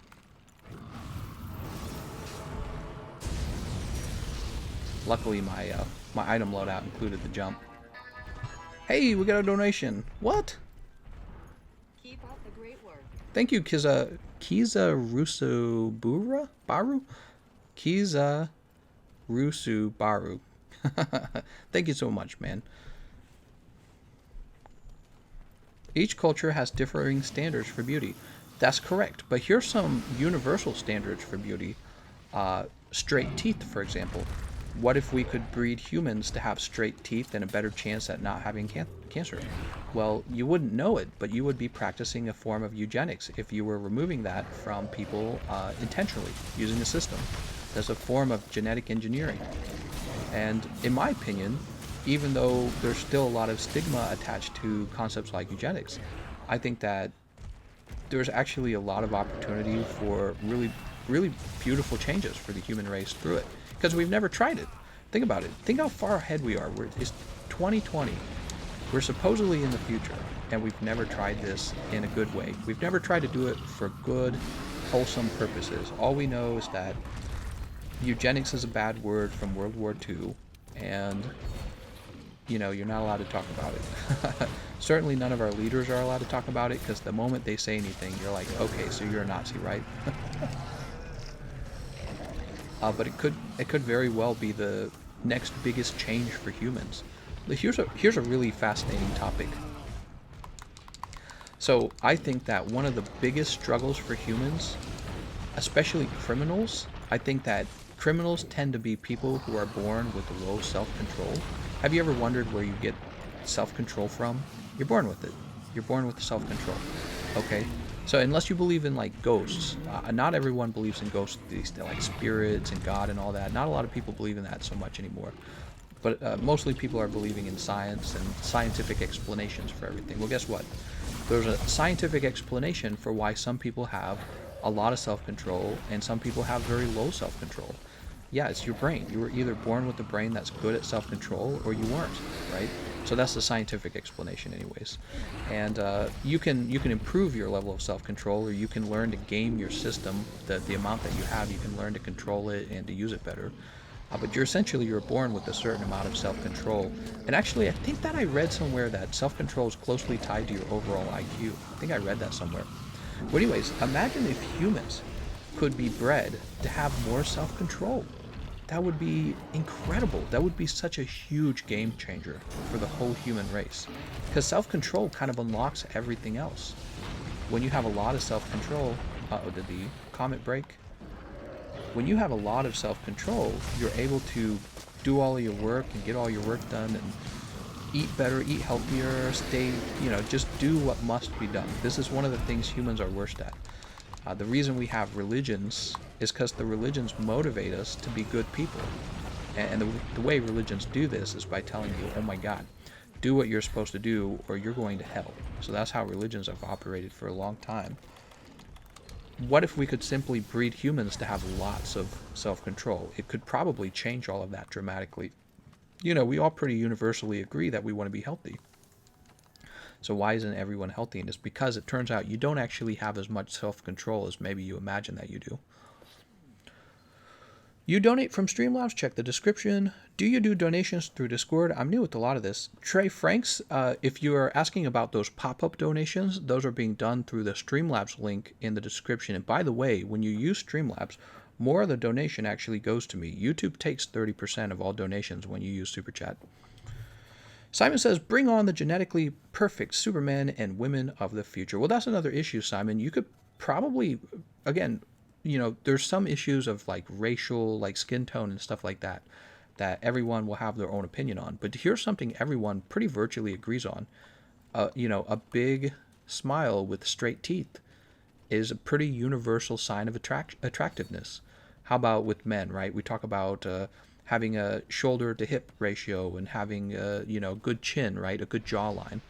Well, those are pretty universally understood signs of attractiveness. And we could really actually breed for this. And we never tried to.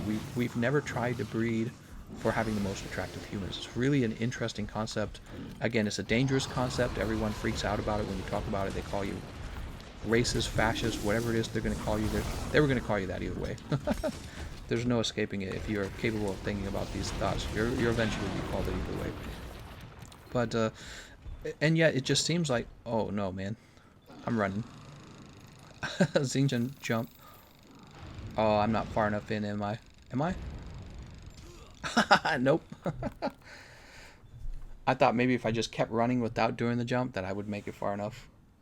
His message, why are you running? Because if you run, that's his death message, but it's actually relevant here because I was running. Meditate for more self-control. Casinos would go bankrupt. Well, precisely, Brian. People with like addictions, there's whole industries around addictions, right? They would all go under. They would all lose business. I feel like prisons should incorporate a therapeutic system to help the people in the facility. Mezzi says, I think people will be changed to have less self-control so that they can be used by corporations, LMAO.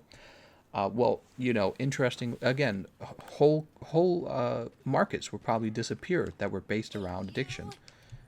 Maybe loot boxes, for example. Loot boxes. Who's going to buy loot boxes if you have lots of self-control? Well, you're definitely not going to buy them out of addiction anyways. And from what I understand with the loot boxes is you tend to have like the whole whales who buy all your loot boxes, millions of dollars of it. Those whales are gone if everyone is bred for self-control. But nobody wants to talk about that. Everyone wants to act like, oh, eugenics is the second coming of the Nazis, and right? And I consider that a big loss for the human race because we're so far ahead technologically, but we won't talk about this. We won't talk about this. Big dicks for everyone, says Shady. Well, Shady, literally yes. Literally yes, that's exactly right. You could selectively breed humans based on their genital size, and it would work. Just like we selectively breed animals to be meatier, you know what I mean? Good jawlines are worked through, not bred. It usually relies on tongue resting position and chewing gum indulgence. What? Many animals we breed live shorter lives than us. This would probably mark the first long-term breeding experiment. Yeah, that probably would be true, but you could also say we've learned a lot from all the tests we've done with the animals. I see what you're saying, though. Humans live a lot longer than, let's say, a chicken. I see what you're saying, though. It's a very fascinating concept. I think that liberals get they get weak knees when you talk about this kind of stuff, or they're very beating around the bush on the subject because people don't like to talk about genes and genetics. Time to evolve culturally. You know, speaking of culture, one of my beliefs is that culture is not like this abstract thing that we created after thinking about it for a long time. I think that culture is more of an expression of the genetic biology of the individual, but this is occurring on a grand scale. So whenever you go into, how do I describe this? but I don't know how I want to describe this actually. Basically, what I'm saying is, if you were to get a large group of one group of people, let's say the Japanese, I think the Japanese are known for being, they're known for being fairly modest. They're known for being fairly introverted, and they have a lot of proper forms of addressing each other and all this stuff. Actually, the Germans share some of those traits. Some of them, not all of them. And what you find is their culture actually matches this pretty well, actually. Their culture will match this pretty well. And so the question is, did culture arise out of this unrelated abstract thought that we made a decision on, or did the culture arise out of a biological expression of everyone's collective genes? And I think that is the latter. I think that when people say, oh, I like one culture better than another, what you're actually saying is, I like one group of people over another. You're not saying I like the ideas of the culture so much as you're saying, maybe I like this type of person better. A quiet, introverted type. You see what I'm saying? Can we get his booty over here? I'm going to drop this boulder. It's something I've been thinking a lot about. Like, where does culture actually come from? Woo. And cultures tend to have some underlying things that show up over and over again. You know, some underlying patterns is the word I'm looking for. And these patterns are the ones that I'm talking about are probably just a gene expression of the personality of the human. If you believe that a human's personality comes strictly from genes, and I do actually, I believe that everything about you is strictly physical and genetic. Those are one of my beliefs. It's true, good jawlines are done by straining the jaw muscles. Chewing gum is something a lot of young kids do. I have no clue what you're talking about. I hated chewing gum, and you know, I have a good jawline. Survivor says, we did eugenics in the Middle Ages when we executed young criminals before they could breathe. That may have brought forth the Enlightenment. Yeah, so you're kind of talking about another subject that's very closely related to eugenics called social Darwinism almost. And basically, social Darwinism... Oh, hold on. It's a very closely related subject anyways. We've been talking about this subject for a while. I'll let you guys look that subject up. It's very interesting. I'm sure some of you guys will be interested in it. Jump up here. If everything is just science, what created mankind? Must be some supreme being or beings. So Fitz, this is one of those subjects nobody really knows the answer to. Very often atheists don't like to admit that. Atheists will not admit that nobody really knows where everything came from. However, if you spend enough time with me talking about the subject, I could probably convince you, if you're still religious of a particular god, I could probably get you to give up that god, because the more time you... Oh! The behaviors of the religious gods is constantly very peculiar and actually very human-like is what you often find with them. You find they act selfishly, you find they act with emotion, and not at all what you would expect like a supreme, you know, being of the universe to behave like. Physical labor working out also has you clench your jaw. I was just born looking this way, Mezzy. I was just born looking a particular way. Like, your bone structure is pretty set. You don't get to change your facial bone structure. TGC is 5 a.m. where I live. Was 4 a.m. where I live. That's a paradox. TGC. We just exist. They got all the spices and still don't know how to use them. What? We're constantly told in England that we have no culture of our own. Why are you guys told that? Wait, who tells you that? That you have no culture of your own? Ouch. Man, honestly, look at us. We got that rock in the worst position ever. We're never going to beat this guy. Being in a war zone ruined my faith. Are you kidding me, dude? These guys want to lose, man. Oh my god, I'm going to be KO'd again in a minute. Let's see if I'm... Oh, nope. Dude, you guys are doing a terrible Comet placement and terrible Charybdis placement.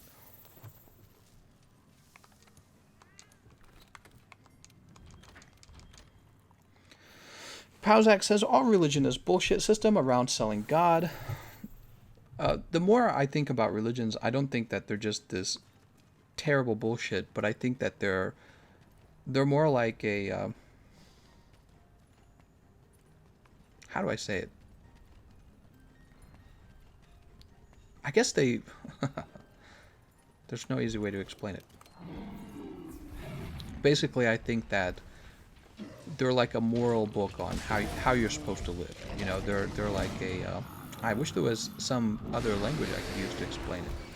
They tell you how you should be, and not from a political point of view, but more like a moralistic point of view. Religions are really, really concerned about that. But the funny thing is, I think that religions ultimately they affect you in a physical way, like having a family is a physical political idea. So religions are not too far off from just being your mom and dad or the government. What are your thoughts on Gnosticism? I've heard that term. Let me look it up real fast. I've heard that term, but I don't recognize it.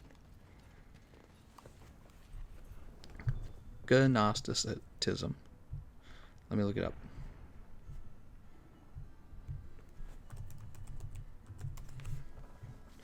A prominent heretical movement of the 2nd century Christian church, partly of pre-Christian origin, Gnostic doctrine taught that the world was created and ruled by a lesser divinity, the demiurge, and that Christ was an emissary of the remote supreme being, esoteric knowledge of whom enabled their...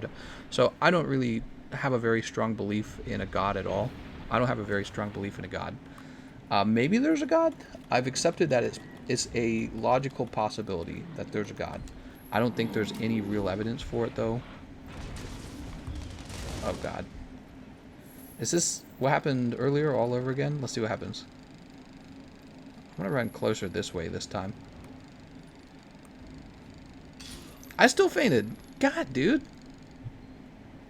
Wow, were they able to actually use the rock? That's very annoying. I thought that I would be far enough in there. Yeah, so, no, I don't actually have a strong opinion about Gnosticism because I definitely don't, I don't believe in it, and I don't believe in most religion. I think most people have given up on religion at this point. I think most educated people have given up on religion. Let me rephrase that.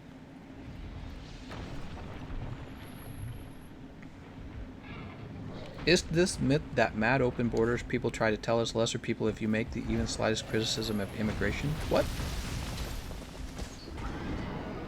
Oh, I see how to... I was reading it wrong.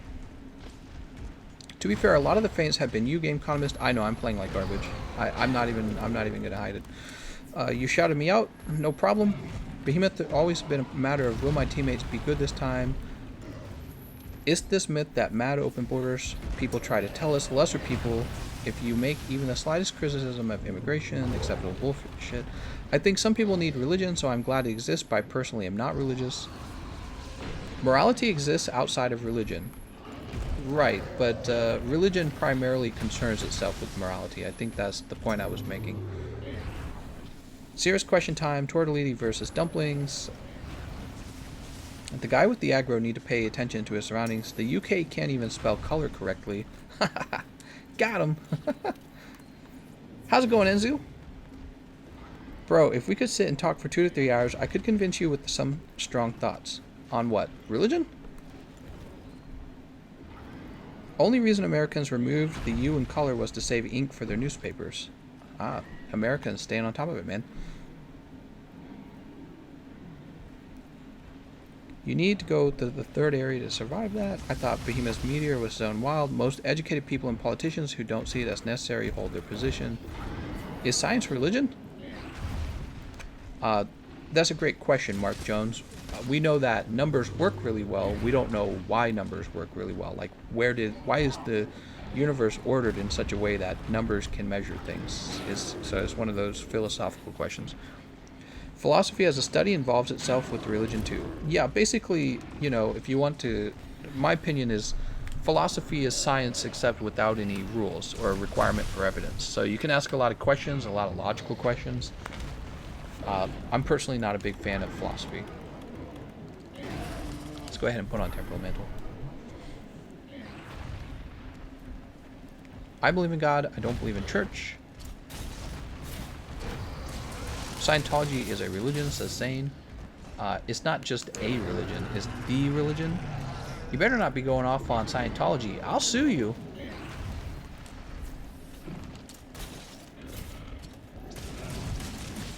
Alright, I should probably help these guys a little bit. I've been doing terrible. I'm sorry, guys.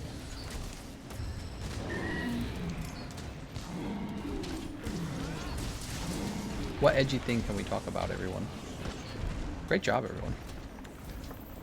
Good news, everyone. Okay, let's Mega Demon Drug, Demon Powder. Might see. I should probably actually help for once. The US unit is so retarded, even drug dealers start using kilos instead of pound. I mean, telling me that drug criminals use kilos doesn't really... I don't think that's a very hot selling point for switching over to like the metric system or something.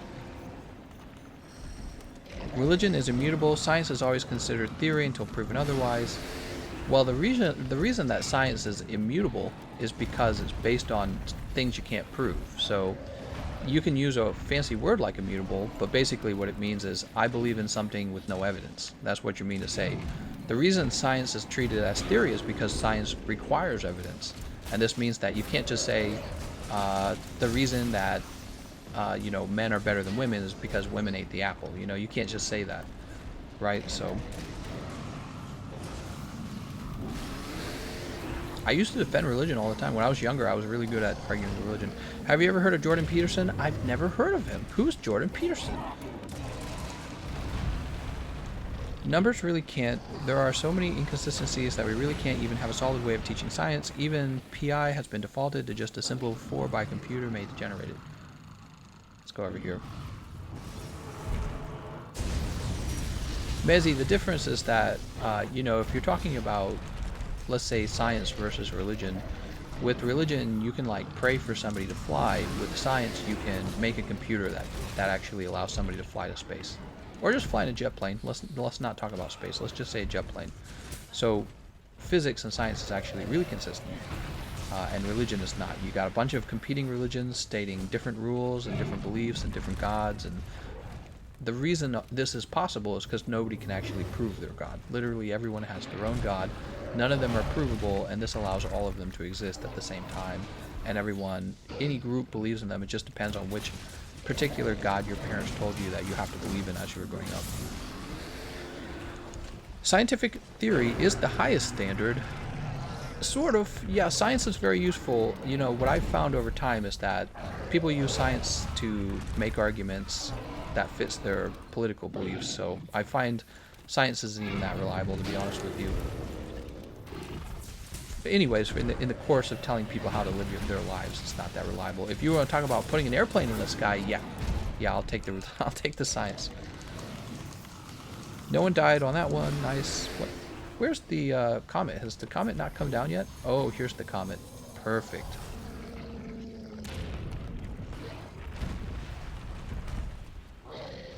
Where can I go where I won't actually be hit by his goddamn...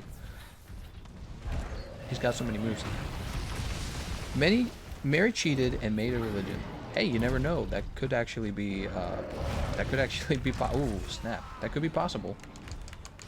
Get him, guys. Who's he casting on? Please tell me they didn't leave it by the rock.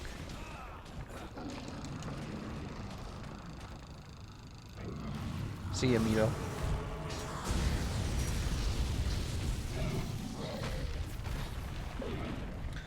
I was talking about God. I'm saying the universe is too complicated for current observable methods. What the hell, man? When you stand back up, it doesn't let you... It's crazy. It doesn't let you dive evade.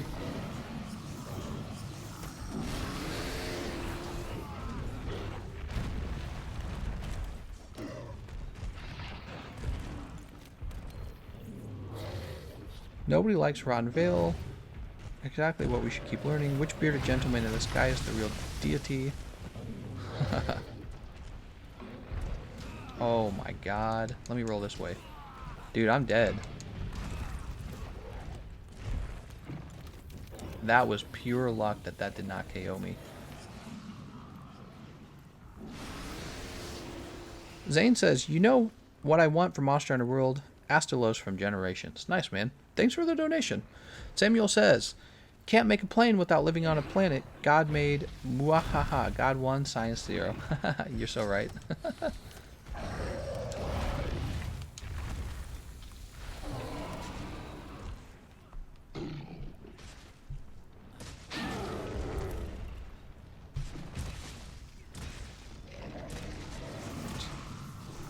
I swear to God. You know what's crazy about people who advertise in the stream? It's always like somebody who I swear to God, I could never watch their content because they are not even good at making their spam like enjoyable. You know what I mean? They don't make like enjoyable spam that makes you chuckle or anything. So it's like you're just not a content creator, man.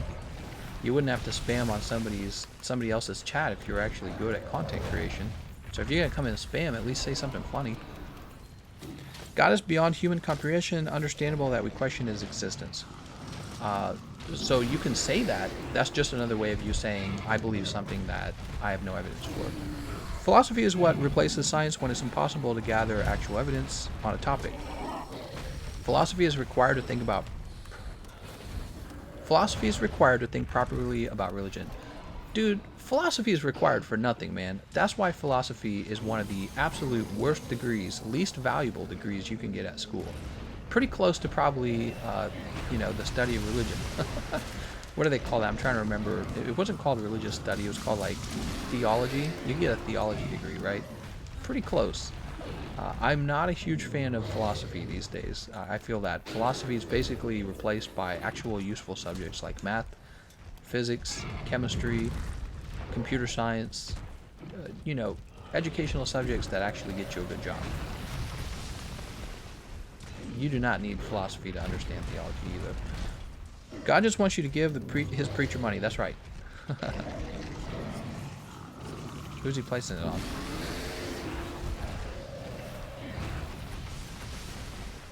This is the behemoth run where I just heal people and don't actually play. I'm ready for Splatoon armor. Oh.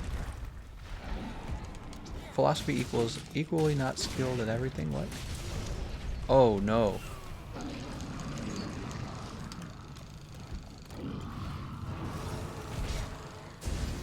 Wow. Did enough people live? I think you guys did it. God, I get hit by the goddamn lava. Oh, nice job, guys. Good job, guys. I was just playing bad. Where's Kabuki? Here we go. With Kabuki around. Which content creator is that? God is discussed. Oh, some guy was putting spam in the chat, and I hit him from the channel. Literature is greater than philosophy. Is it? Literature's okay. It's more entertaining anyways. God is wrath, not love. I mean, Fitz, who created wrath? Did God create wrath, or did wrath get created by another being? If God created wrath, then shouldn't you attribute it to him? In other words, everyone's like, oh, there's a God and a devil, and the devil's the bad guy and God's the good guy. Well, who made the devil? Oh, well, God did. Okay, so God's an all-knowing being, and he created the devil who he knew would betray him, and then he's going to create all these immortal souls who he already knows are going to agree with the devil, and then he's going to cast them all into hellfire for all eternity to suffer forever in fire and pain and sadness. Why doesn't he just not create them? Oh, there's no explanation for that. Oh no, that's a big problematic question that the religious people really never have an answer to. It's the problem of evil. I think that's the name of it, right? The problem of evil. And they never, ever, ever have a very good explanation for it. They always have some kind of convoluted thing where they say something along the lines of, oh, well, there has to be a good and evil for you to know what goodness is. Or they say something along the lines of, oh, well, God created good and evil for you to be tested. Really, really bad explanations. That's why he throws you into hellfire for all eternity. You can make money writing. You can make more money writing than with philosophy. That might be true, Medzi. It might be true. Jump when the flinch animation ends. Who made the one who made God? Well, Jojo, oh man, it's been so long since I've argued religion. I don't remember that one.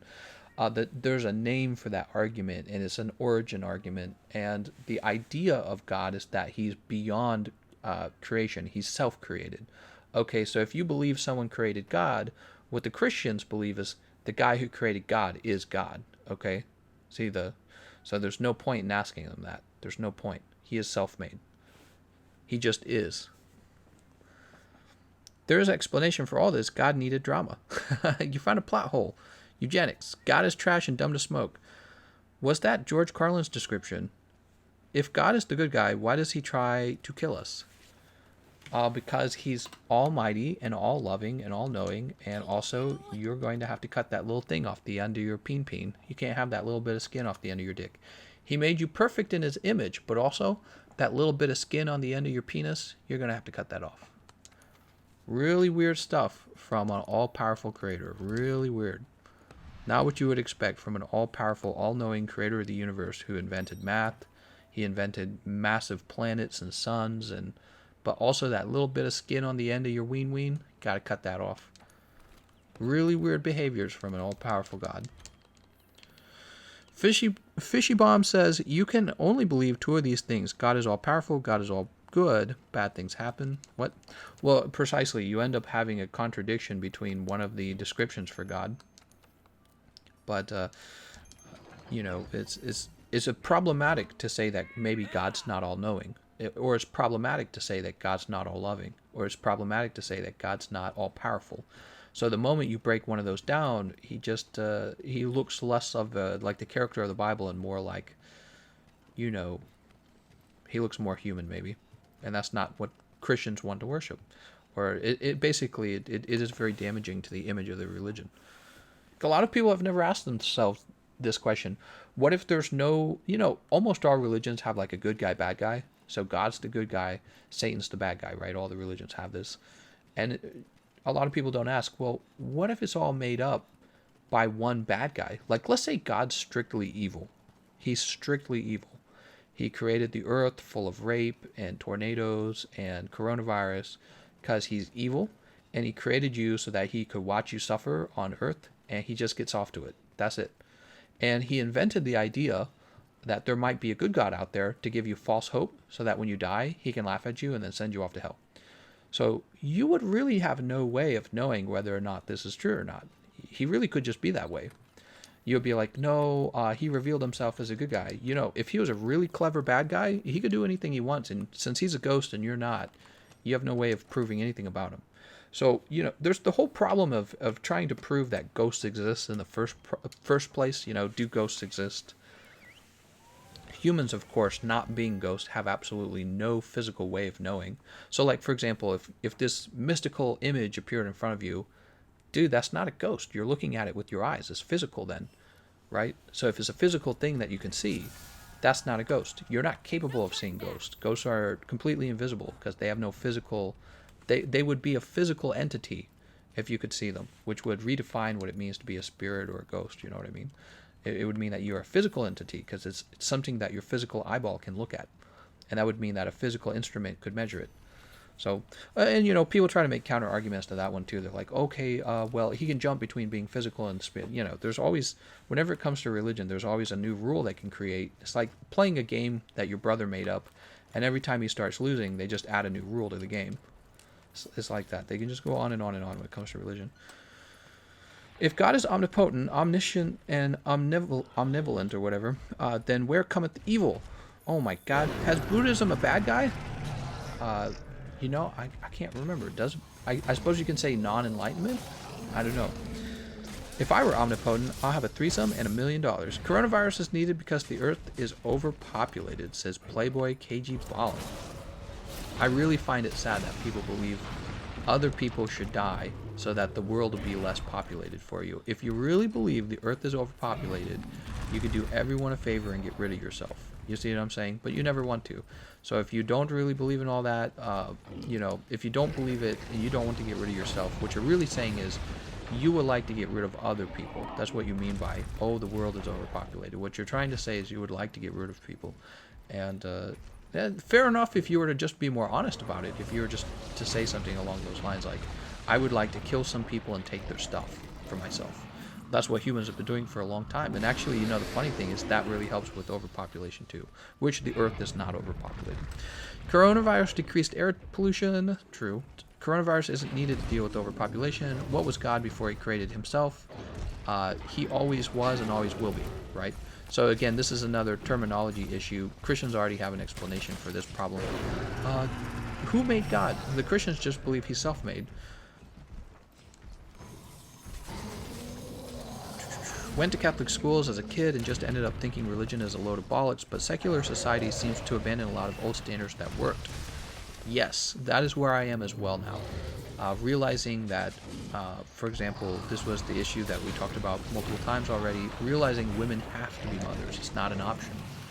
There's no like, okay, you can choose to be a man and go to work every day, or you can choose to be a mother. It's like, no, your society will disappear if you decide that. So maybe if you live in a society where you don't mind disappearing, that's good. If you want to live in a society that lasts for a very long time, you have to have children. It's not really an option at all.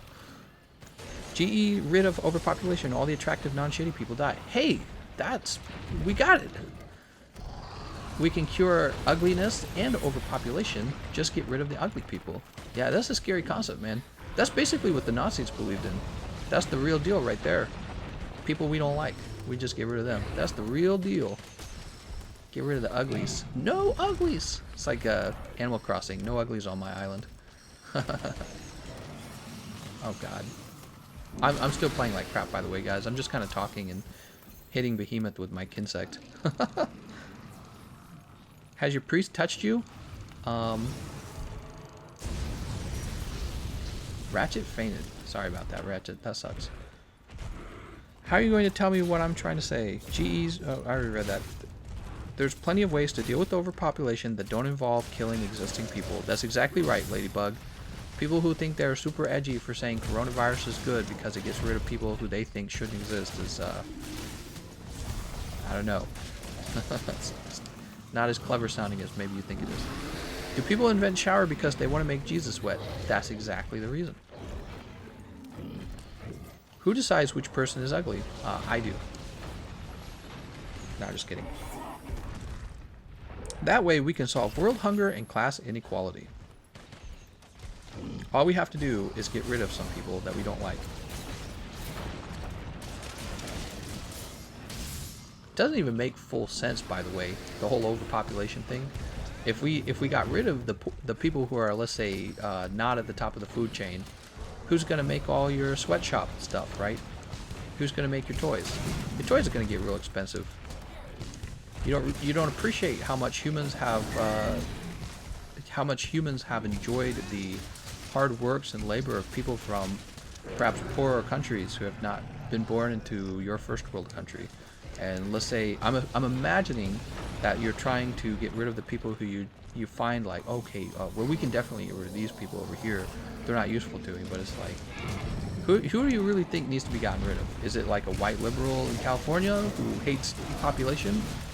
That would be very interesting if we got rid of all of those people, right? If we got rid of all the California liberals who keep saying we're overpopulated.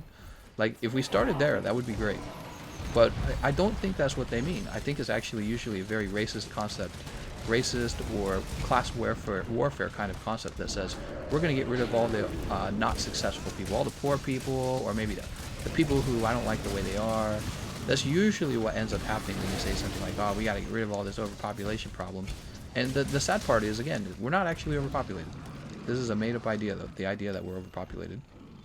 Zinchan, run! Okay, you made it, Zinchan. You get a pass. Beauty is subjective. Again, I would say not entirely. Beauty's not entirely subjective. There's some universal beauty standards. For example, most people agree they want a healthy partner, right? That's a good example. Most people. There's exceptions, but it's... most people want that. Tell us on this doll where overpopulation touched you. Exactly. It's not like that, though. It's more like our leaders kind of brainwashed them into thinking that, oh my gosh, it's overpopulated. I think Bill Gates was saying that, right? Bill Gates was saying we're overpopulated. It's always so frustrating to hear people talk about overpopulated. What does he want? Does he want a population control? You know, does he want to make it so that all the people who are having lots of children aren't allowed to have children? It's black people who have lots of children in Africa. I think that's the highest population growth is coming out of Africa, and then after that I think it's China, right? So those are the two most populous. Is that correct? So what does he want? You go into Africa and be like, nah, you can't have so many kids, right? People can't choose that on their own. We have to tell them they can't have kids. It's just frustrating. I do get annoyed when somebody tells you you can't breed, you can't have children. What you should tell them very quickly is, you know, give them the big FU and tell them, I'm going to have as many children as I can, and you could tuck your wiener between your legs like a girl and not have any children. That's what you should tell them, okay? If anyone ever tells you that the world is overpopulated, you can tell them, you know what? I'll have your girlfriend, and you don't need a girlfriend because you're not going to even use her. You're just going to jerk off to her probably, you know what I mean? All my exes live in Texas. Everyone is just fixated on living in one of two places, New York or Los Angeles. That's right. That's the funny thing. The people who claim that the world is overpopulated, they always live in a few overpopulated cities, and then they wish they could get rid of everyone. It's like, come out to where I live. There's plenty of land. You know? Where I live, you could go over to an area called Wentzville. There's nice, big, beautiful, fresh homes, and Missouri has one of the lowest cost of living and some of the cheapest homes in all of America. You come over here. There's plenty of room. There's plenty of jobs, too, by the way. Missouri is a conservative state, and it does well. A lot of jobs in Missouri.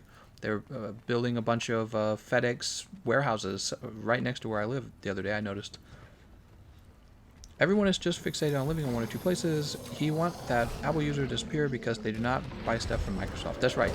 When Bill Gates says the world is overpopulated, what he means is the world is overpopulated with Apple users. That's what he means.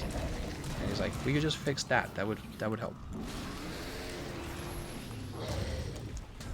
Smooth skin is pretty universal.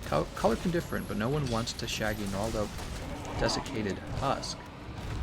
I think most people have smooth skin. Am I wrong about that? Is Missouri a swamp? Not as bad as, like, probably the southern states like Mississippi and Louisiana. No, I wouldn't describe Missouri as a swamp. No, yeah, it's not like a swamp. No. The world's overpopulated? Am I relevant now? Uh-oh.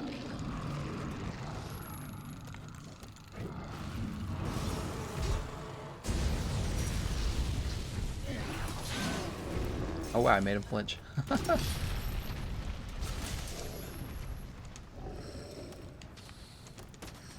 What? Why is that giving me green? That shouldn't have given me green.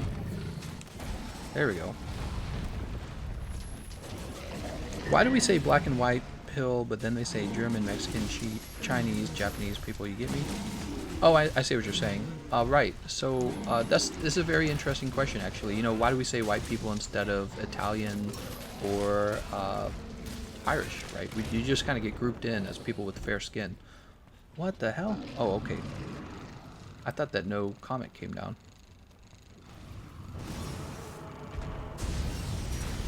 If California was a country, it would be in the top 50 GDP countries in the world. Well, if California was a country, it would also be one of the highest debt countries in the world. In America, the states with the most debt are all the liberal states. I think that Texas is pretty high up there, actually, but hear me out. Texas is also turning blue. So I believe that California, New York, Illinois, and Hawaii are all of the highest debt states in America. Is that correct? Somebody could look this up, actually. There we go. You know what? I'm not going to wait to bring him down because I'm probably going to get knocked off in the lava. There we go.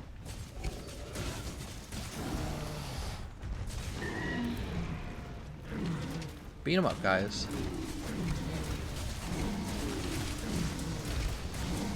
If California was a country, it would collapse from its homeless and shit-covered streets problems.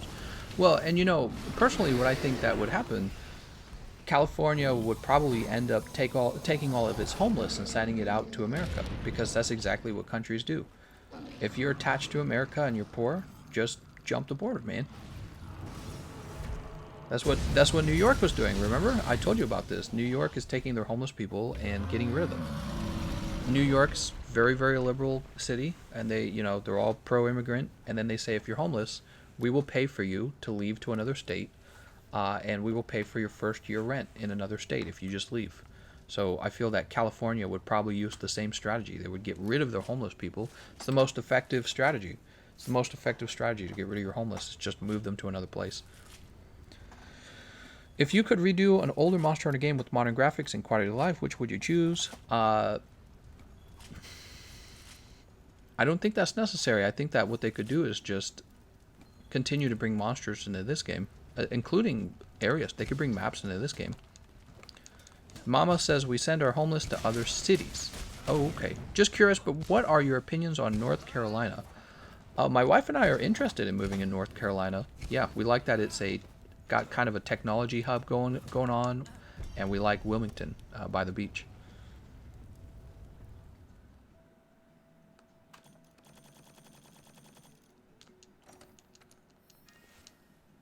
Gobbler, potential, dragon res, recovery, enduring, stream. Alright guys, well, I'm 3.5 hours in. Any other fun things you want to talk about before I wrap up?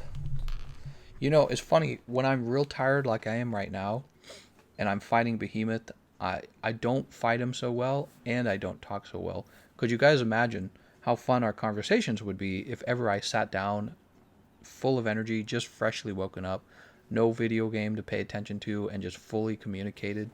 I would be like a machine, man. I will be talking to you at 100 miles an hour. Do you think 5G is harmful for you?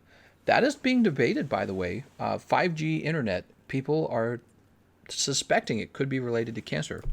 Let's look it up. 5G internet, cancer. The rollout of 5G internet using super high frequency radio airwaves has ignited old fears about cell phone radiation risks. Not everyone believes the US should be pushing full steam ahead for 5G. There are concerns that the very high frequency spectrum known as millimeter wavelengths used in early deployments to make 5G a reality could pose adverse health effects on the public. In April, the Belgian government halted 5G tests in Brussels over concerns that radiation from the base stations could be harmful. Members of Parliament in the Netherlands are also calling on the government to take a closer look at 5G. Switzerland is taking steps to monitor 5G's impact on people. In the United States, New Hampshire is considering establishing a commission to study the health effects of 5G networks. Several leaders in Congress have written to the Federal Communications Commission expressing concern about potential health risks. In Mill Valley, California, the City Council blocked the deployment of new 5G wireless cells. These kinds of worries aren't new. Consumers for years have been anxious about possible health effects of radiation and everything from microwaves to cell phones.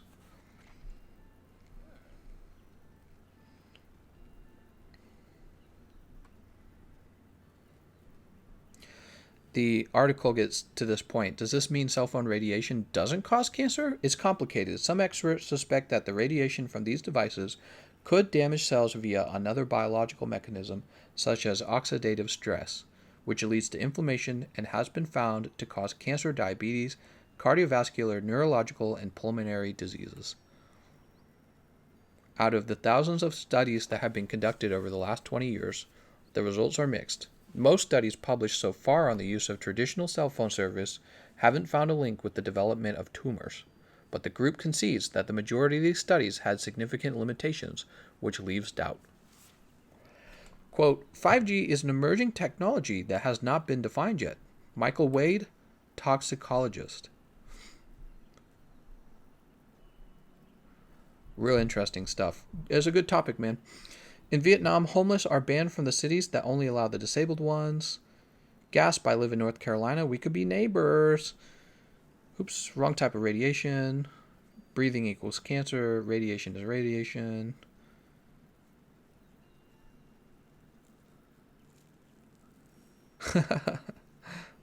Sometimes you take the rough with the smooth. That's a good answer, Simon. I mean, I'd rather die than have bad internet, right? So, let's get a weapon pose going.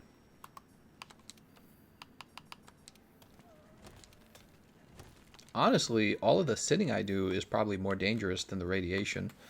All I do is, I just sat for 3.5 hours without standing, so I imagine there's some actually very serious health risk to that.